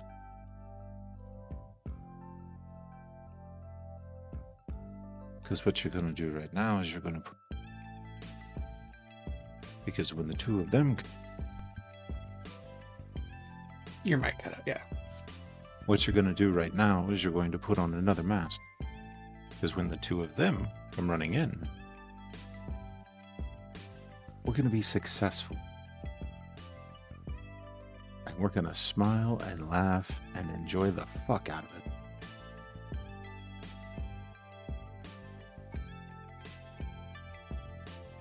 And you don't want to burden them with your problems. lying, I burdened you with mine. Well, I did kill you, in a manner of speaking. So I guess I owe you.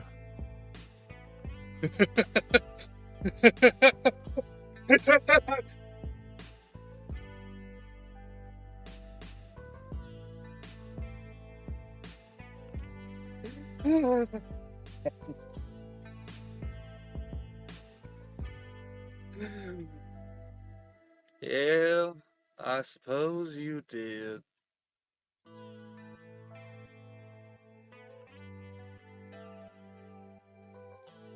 Why don't you go have a smoke?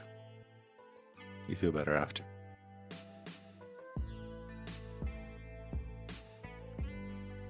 Nah, I think a cigar is more fitting for a celebration.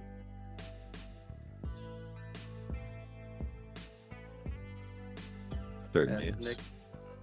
Nick will pull out a cigar like a mask fitting over her face and go to light it out on the balcony. All smiles.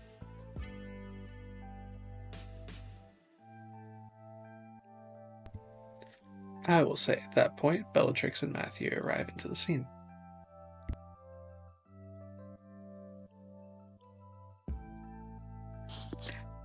Bella enters dramatically, like, oh. That was work. And just like flops on one of the chairs.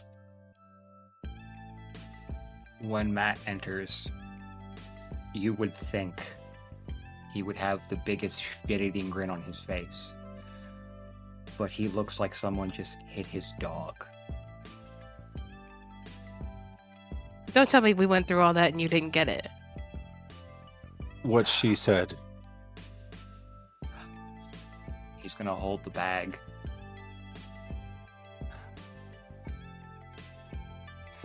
Did he say it had to be in one piece? They said they preferred it.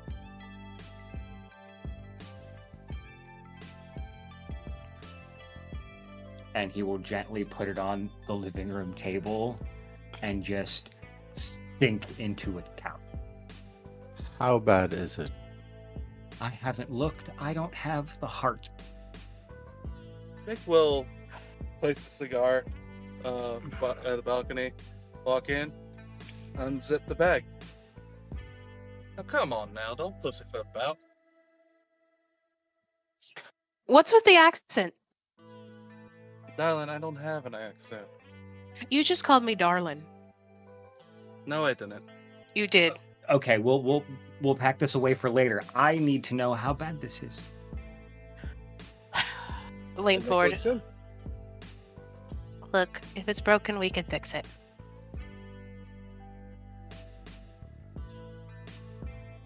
Fuck, I'm- I think you're on mute, Bear. Oh, I've been talking this whole goddamn time. Alright. You open the bag, you look down into it. What you see is... You see the bust, and it's kind of face down. But it seems to be intact.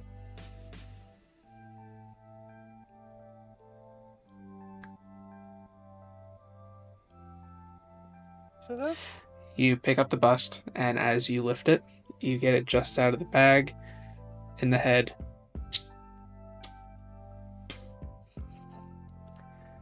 As Isabella's head falls off onto the table. Can I catch the piece before it falls? Isabel's, sorry. Can you catch it? Give me Can I a dex catch and the athletics. I'm going to assist and give him an athletics because I'm going forward to help him catch it before it falls. Okay. It's suddenly one of those, no. Actually, Bella, you should probably roll. You probably have the higher pool. I have a 1 in athletics. Okay, what's your dice pool? 2.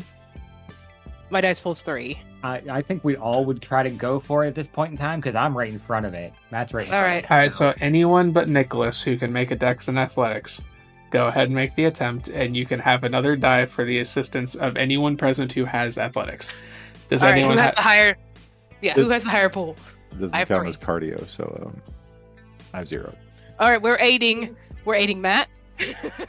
Alright, so... Matt, you get 1 additional die.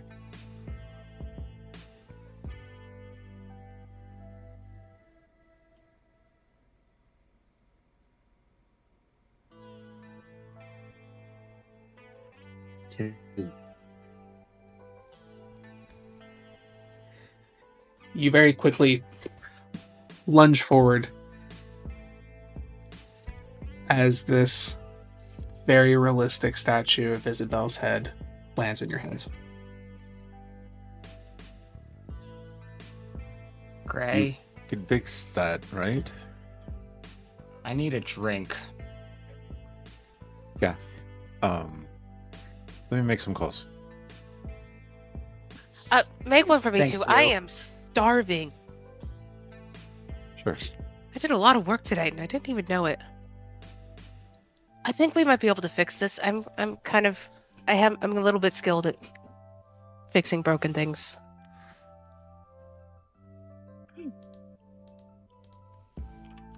That drink wouldn't go amiss. I'll murmur to Matt when Nick speaks. Is that really weird to you too? That's what I'm talking about.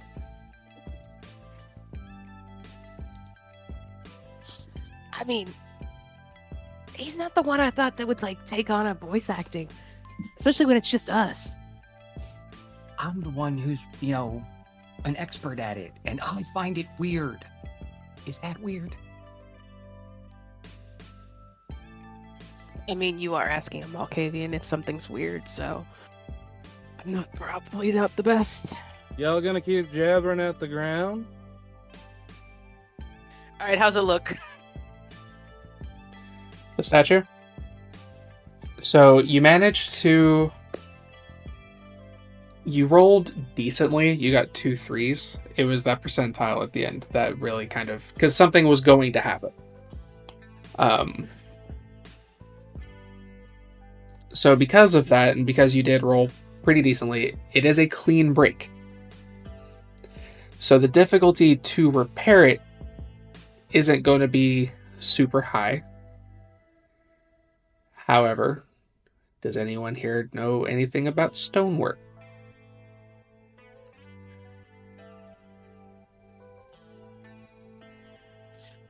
Not stonework per se, but I have kintsugi as my craft specialty, which deals with ceramics, which might be an analog. Okay.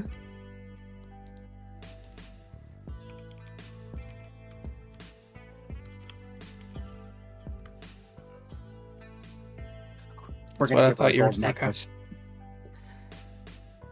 Okay. Is this essentially what you plan to do? Is use gold, or like the clearly like I don't know. metallic kind of situation, or I was actually thinking of hopefully like aiding Matt in doing it by giving like my expertise on kintsugi along with like my dot of craft to assist him, and maybe he picks out the right materials, but I can be like how to line it up better. I think Because gold is really noticeable, and I am looking around and they probably want it to be not noticeable. the thing is his specialty is not in sculpting. That is not. And he's regretting that.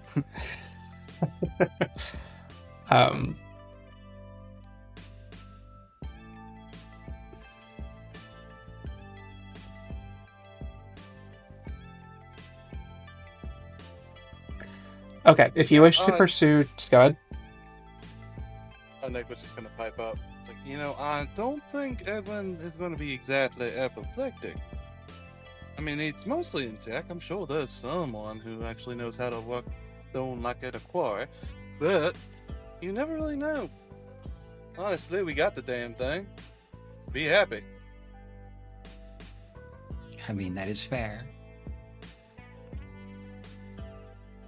I will say the attempt to just do the like traditional kintsugi kind of repair, the difficulty will be lower to do it this way, simply because the other way is going to require a check independently to see if you can figure out what it is you need to do to make it look as perfect as possible.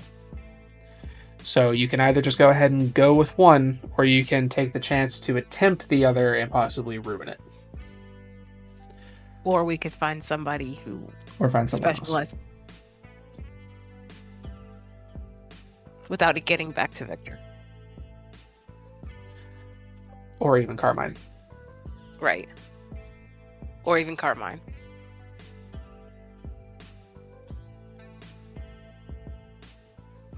No, the roses are as plentiful as rats down in the sewers. I mean, I'm sure someone among them, no offense to you, Matt, is going to be able to fix this or know something about it. And hell, even the kind have stone workers. Worst case scenario, we just toss it at Edwin and let be his problem.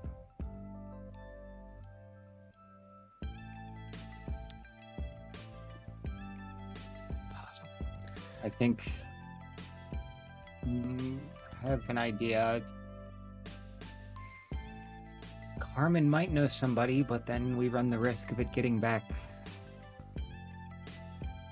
We have to handle this quietly. None of us. No one who could report it back. Anyone who wishes can make a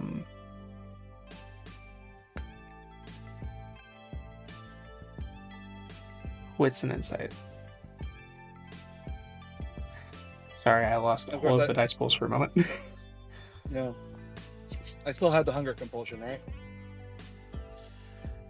I'm assuming everyone's Gray's got everyone covered, so that should have you should be fine at this point.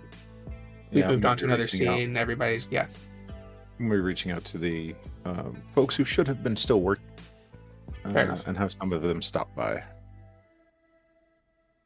Then a few vessels show up that you guys can feed on. Okay, let me do that first. I'm also gonna have to make a.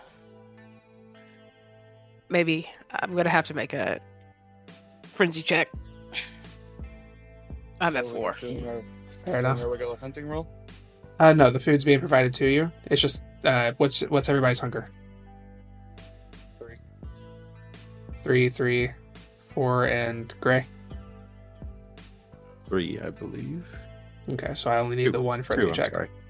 Okay. And may I blood surge the wits and insight? If that's the case. Go for it. 1 success. Oh dear. But there's 4 of you. You might be able to stop me. That's debatable.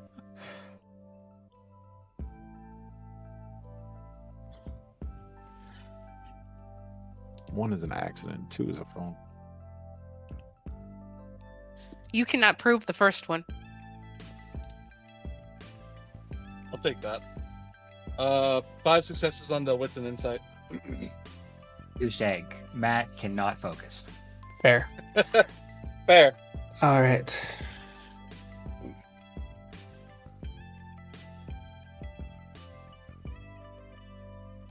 Wait, you guys were rolling for what? Because that one was my like frenzy check. That was their wits and insight. Right. You don't have to worry about it at the moment because you're dealing with frenzy. We'll see if. So I guess first we'll deal with that.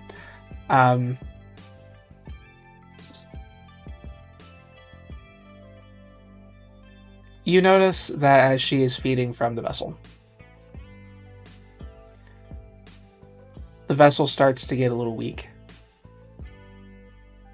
Starts to slump a little bit. You can see them starting to try to wriggle away, but they don't have the strength to do so. You guys can see that Bellatrix is acting a bit more aggressive than you're accustomed to seeing. Do you do anything at this moment? I will say the aura that Nick had been given off shifts immediately. Oh shit!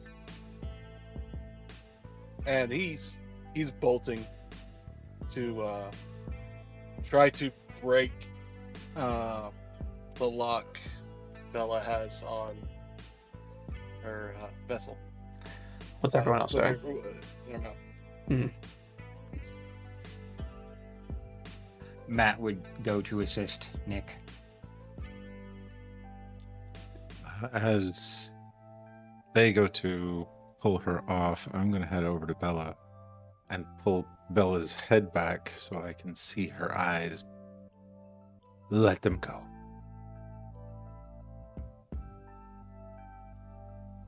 Okay. What are you using? Compel.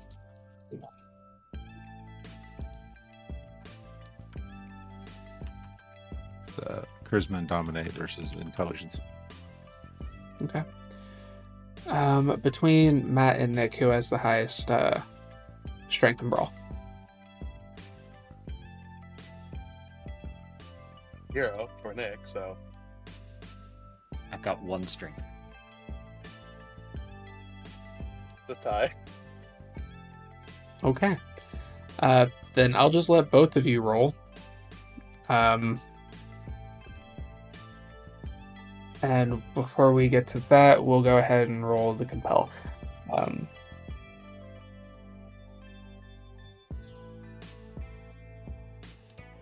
right. Go ahead and make your rolls for that, if you haven't already.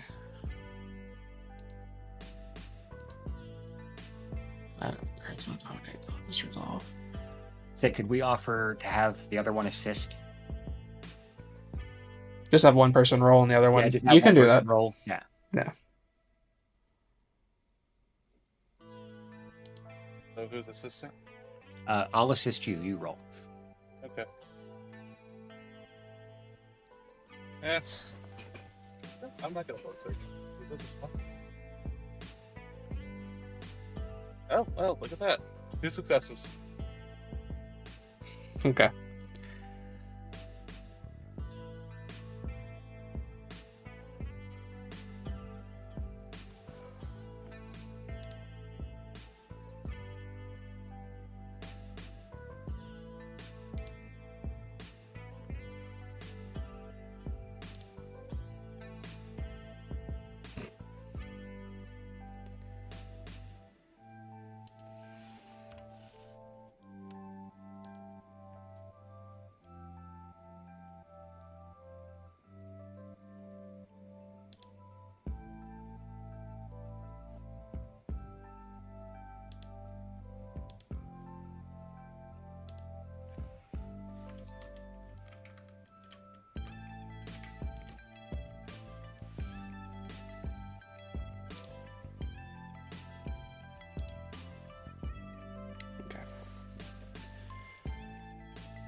Bellatrix, go ahead and slate.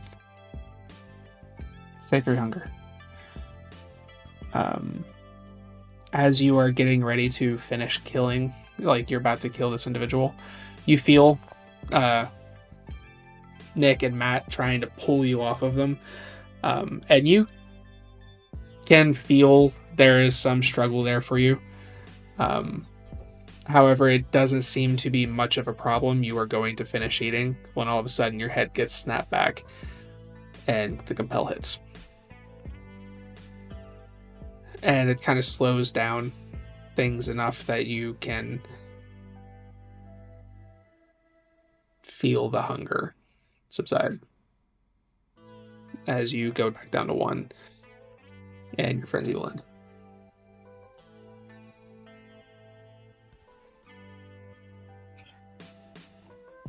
Bella will go from growling and snarling more to when the compel hits, just blinking. Did I lose myself again? Yes. Let them go. Oh, pardon me. Nick will immediately help her, walking her. They immediately pass out. Oh, shit. Okay, I gotcha.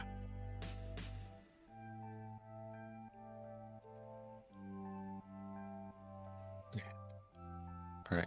Nick, you have her? Yeah, I got her. Okay. She needs to get back healthy and whole. I know. Water, food, plenty of protein. Get that blood count up. Please, yes. Sugar. Ketchup if we can find it. Elder care home. Don't worry, I got this.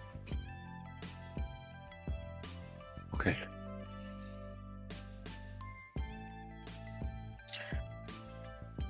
I'll wipe my mouth and lick the rest of the blood off. Apologies again. It's all right. Nobody died. Vessels will get returned properly. It's fine.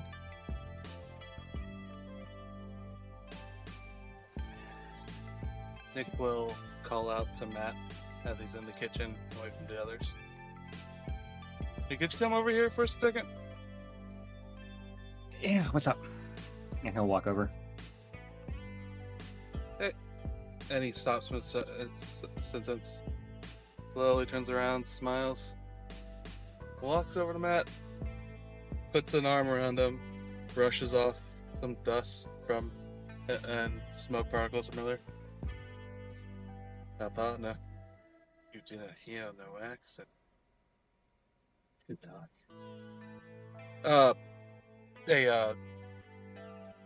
How are you at cooking? I'm not the best at it. Well, I wouldn't take any chances with it considering my skill set was a little rusty tonight, so I would say 1 fire for the night is enough. All right, fair. Yeah, I don't actually remember what I called you over here for. Anyway, I got this. Thanks.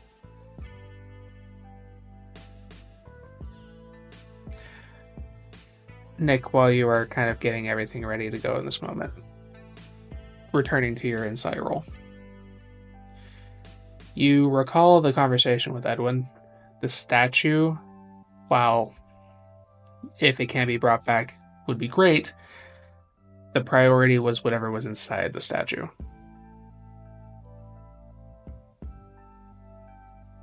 As he's in the kitchen. Hey, actually, I just remembered. Edwin said it would be great to keep the statue. 1 second. Okay, there you go, sweetheart. Just stay there. I'll get you. Okay. Something about it. Something that's inside.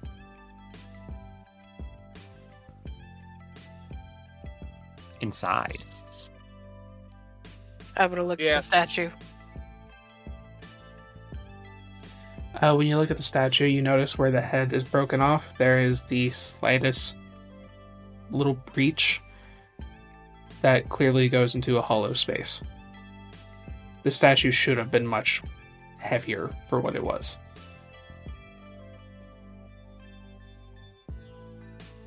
Yeah, if there's a hollow, that makes sense why it broke so easily. So are we gonna break it more? Or just return it as is? I kind of want to know what's inside now. Nick will finally walk out after making sure that lady's not going to tip over. Well, at the very least, I mean, I'm sure he, I know Carmine would probably like it to be salvageable. So, and we'd get more. We'd probably get at least a little bit more if it's still partially intact, No, we're not destroying the visage of Isabel. Yeah. Oh, I mean, that's not my reason for keeping it. Yeah. We return it as is at the whatever's in it is not for us to know. Hey, let me It's better that see we the don't. hollow real quick. Let me see the hollow real quick. There's like a hole right there. I'll point it out. Like, if I tilt it, can I see anything in it? Muted. You're muted. The hole is too small in order to let any useful amount of light into it. He'll take out his phone and turn on the flashlight. The hole is too small to allow any useful amount of light into it. Oh, I see. You're good. Bad. Sorry. All good. Oh, damn. We just Although- return it We as we just is gonna take it back. afterwards. We'll just take it Yeah. back. And if they want to share what that information is, fine. If not, Don't Nick, look inside of it. For It's better a we half don't. second, like Nick gently pops it up, but not like that would be out of control. It's like, although it'd be pretty damn fun to look inside. When you kind of bounce it up a little bit, you feel something shift. Oh, jackpot! yeah, put it down. Back in the back. Now, I thought we were living for fun, Grei. I just want to, get through the night that we all lived, and we Yes. can worry about that another His night. smile is just getting wider. There's fun, and there's suicide. Put it back in God, the back. twice. What's the third, huh? And then it just shifts. Yeah, Oh. probably should take it back. I'll pick up the bag and hold it here. It'll gently set it down. I'll let the statue brush against my fingers as I'm holding the bag, and I'm gonna activate premonition. I want to know what's inside. And I will say, before he lets the fingers go, he gets that smile back. Spirit touch. Y'all are some nosy bitches, but all right. Well, okay. I'll save it for after. You're good. All right, hang on. Go and do the rash check and the resolve and aspects, and you said spirit touch. Mm-hmm.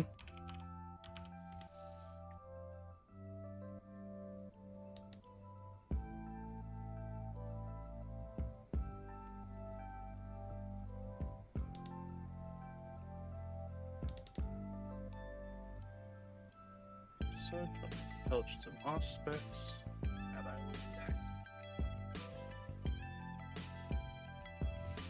And may I blood search? Yeah. I'm gonna spend a willpower and reroll something. Mostly I'm crit fishing. Sure thing. Nope. 5 successes though.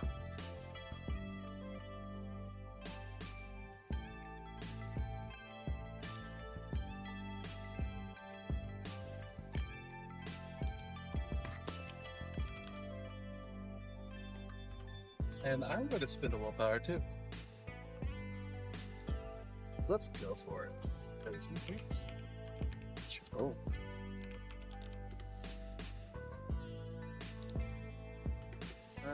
That's 6 successes.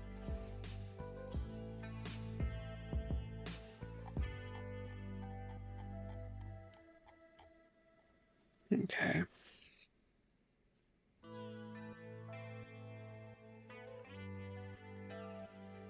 Oh, it's in quotes now, Kyrie. It's in quotes.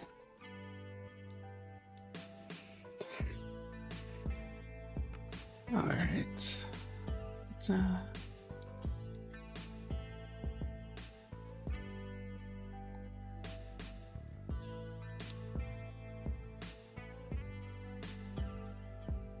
Okay. So that was 5 successes. Crit. Wait. It's not great. 5 successes for the premonition. That's right.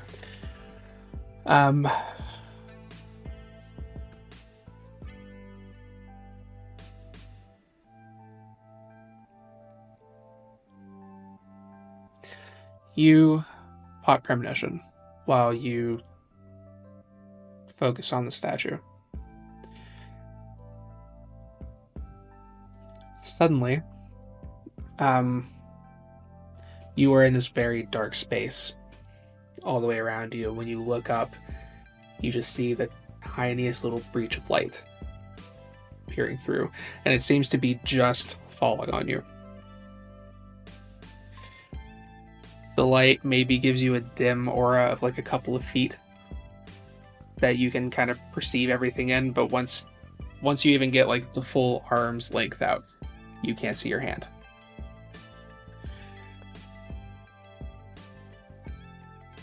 Then you hear something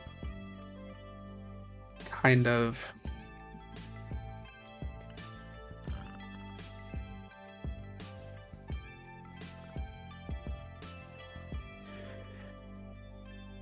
as you turn to kind of look about, you just get enough of the light from that radius to catch a shape scurry out of you.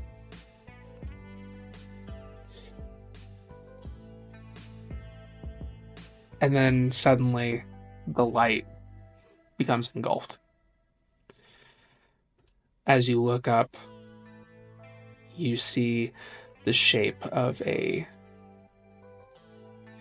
large-ish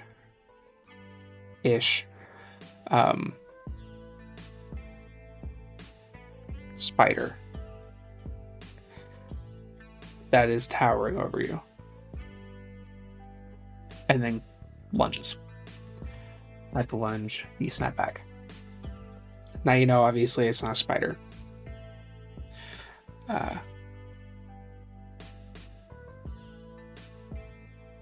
I will say with a 5, you know what is in there is dangerous.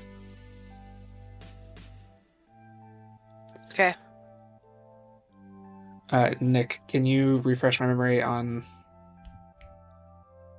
Touch. Spirit touch. By touching an inanimate object or the ground at a location, the vampire can sense emotional residue left by those who have handled the object. User gains insight into not only that person, but also was done and under what circumstances. While rarely crystal clear, the information often provides leads impossible to gain from regular forensics and deduction. For example, sensing the surroundings in which a 300-year-old letter was written approaches at difficulty 6, few days, difficulty 3. Each point of margin on the roll allows the user to sense roughly one additional previous handler instead of circumstances, counting backwards from the most recent. With 6 successes, I will skip a meter.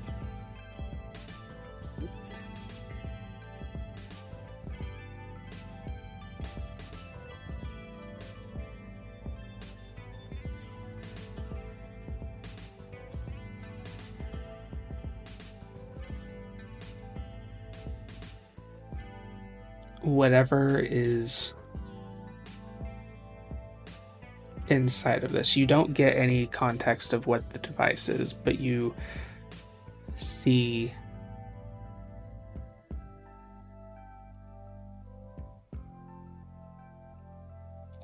I think what you're going to end up seeing is several flashes of Isabel. You see the regal, kind of noble way that she carried herself. You see how beautiful she appeared. And then over time, and more often, you begin to see this almost sickness seem to take hold. She was paler. She appeared angrier. She appeared eyes sunken. And as this is continuing and you see more and more of these feral, disturbing images of Isabel, you get this feeling of dread. And I will say that you glean that whoever interacted or crafted this situation, I will say with your successes, had the intent to try to assassinate Isabel.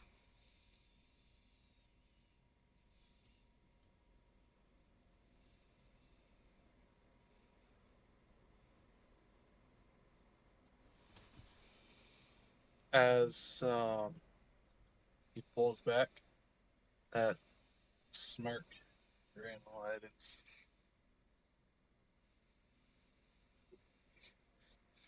So, someone wanted to, seems we have a bit of a ticking bomb in our hands here. The queen is dead. Long live the queen, so they say. It would appear this whole thing is specifically to kill the fair Isabella. And he pokes the nose of the statue. Now, aren't you just a naughty little bugger? While he's laughing, I'll zip the bag back up and hand it over to Matt. It's all good to go. Sounds back. Yeah. Oh.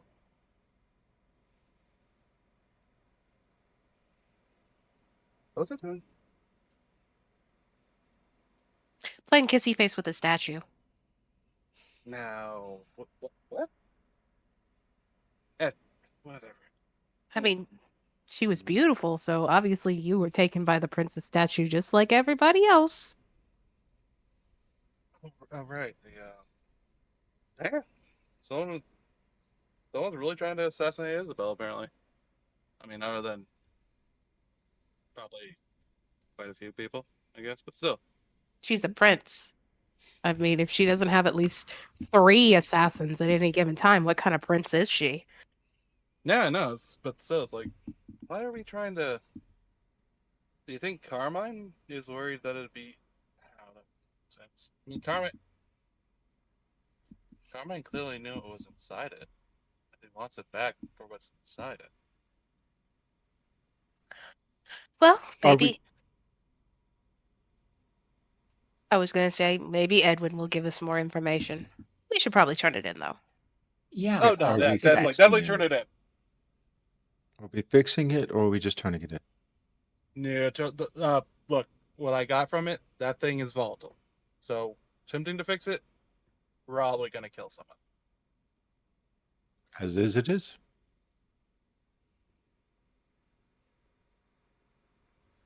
I'm gonna go check on the girl. And he just kind of rubs his head a bit. Past few nights, I swear to fucking God. You begin to prepare to meet with Edwin to get everything to be done with this job.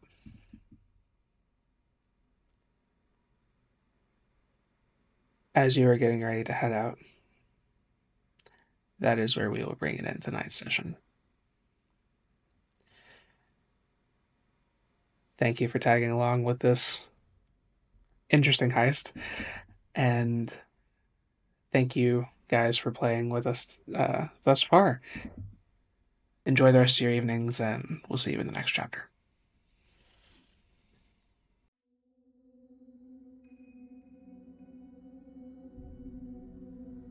This has been a St. Petersburg by Night production.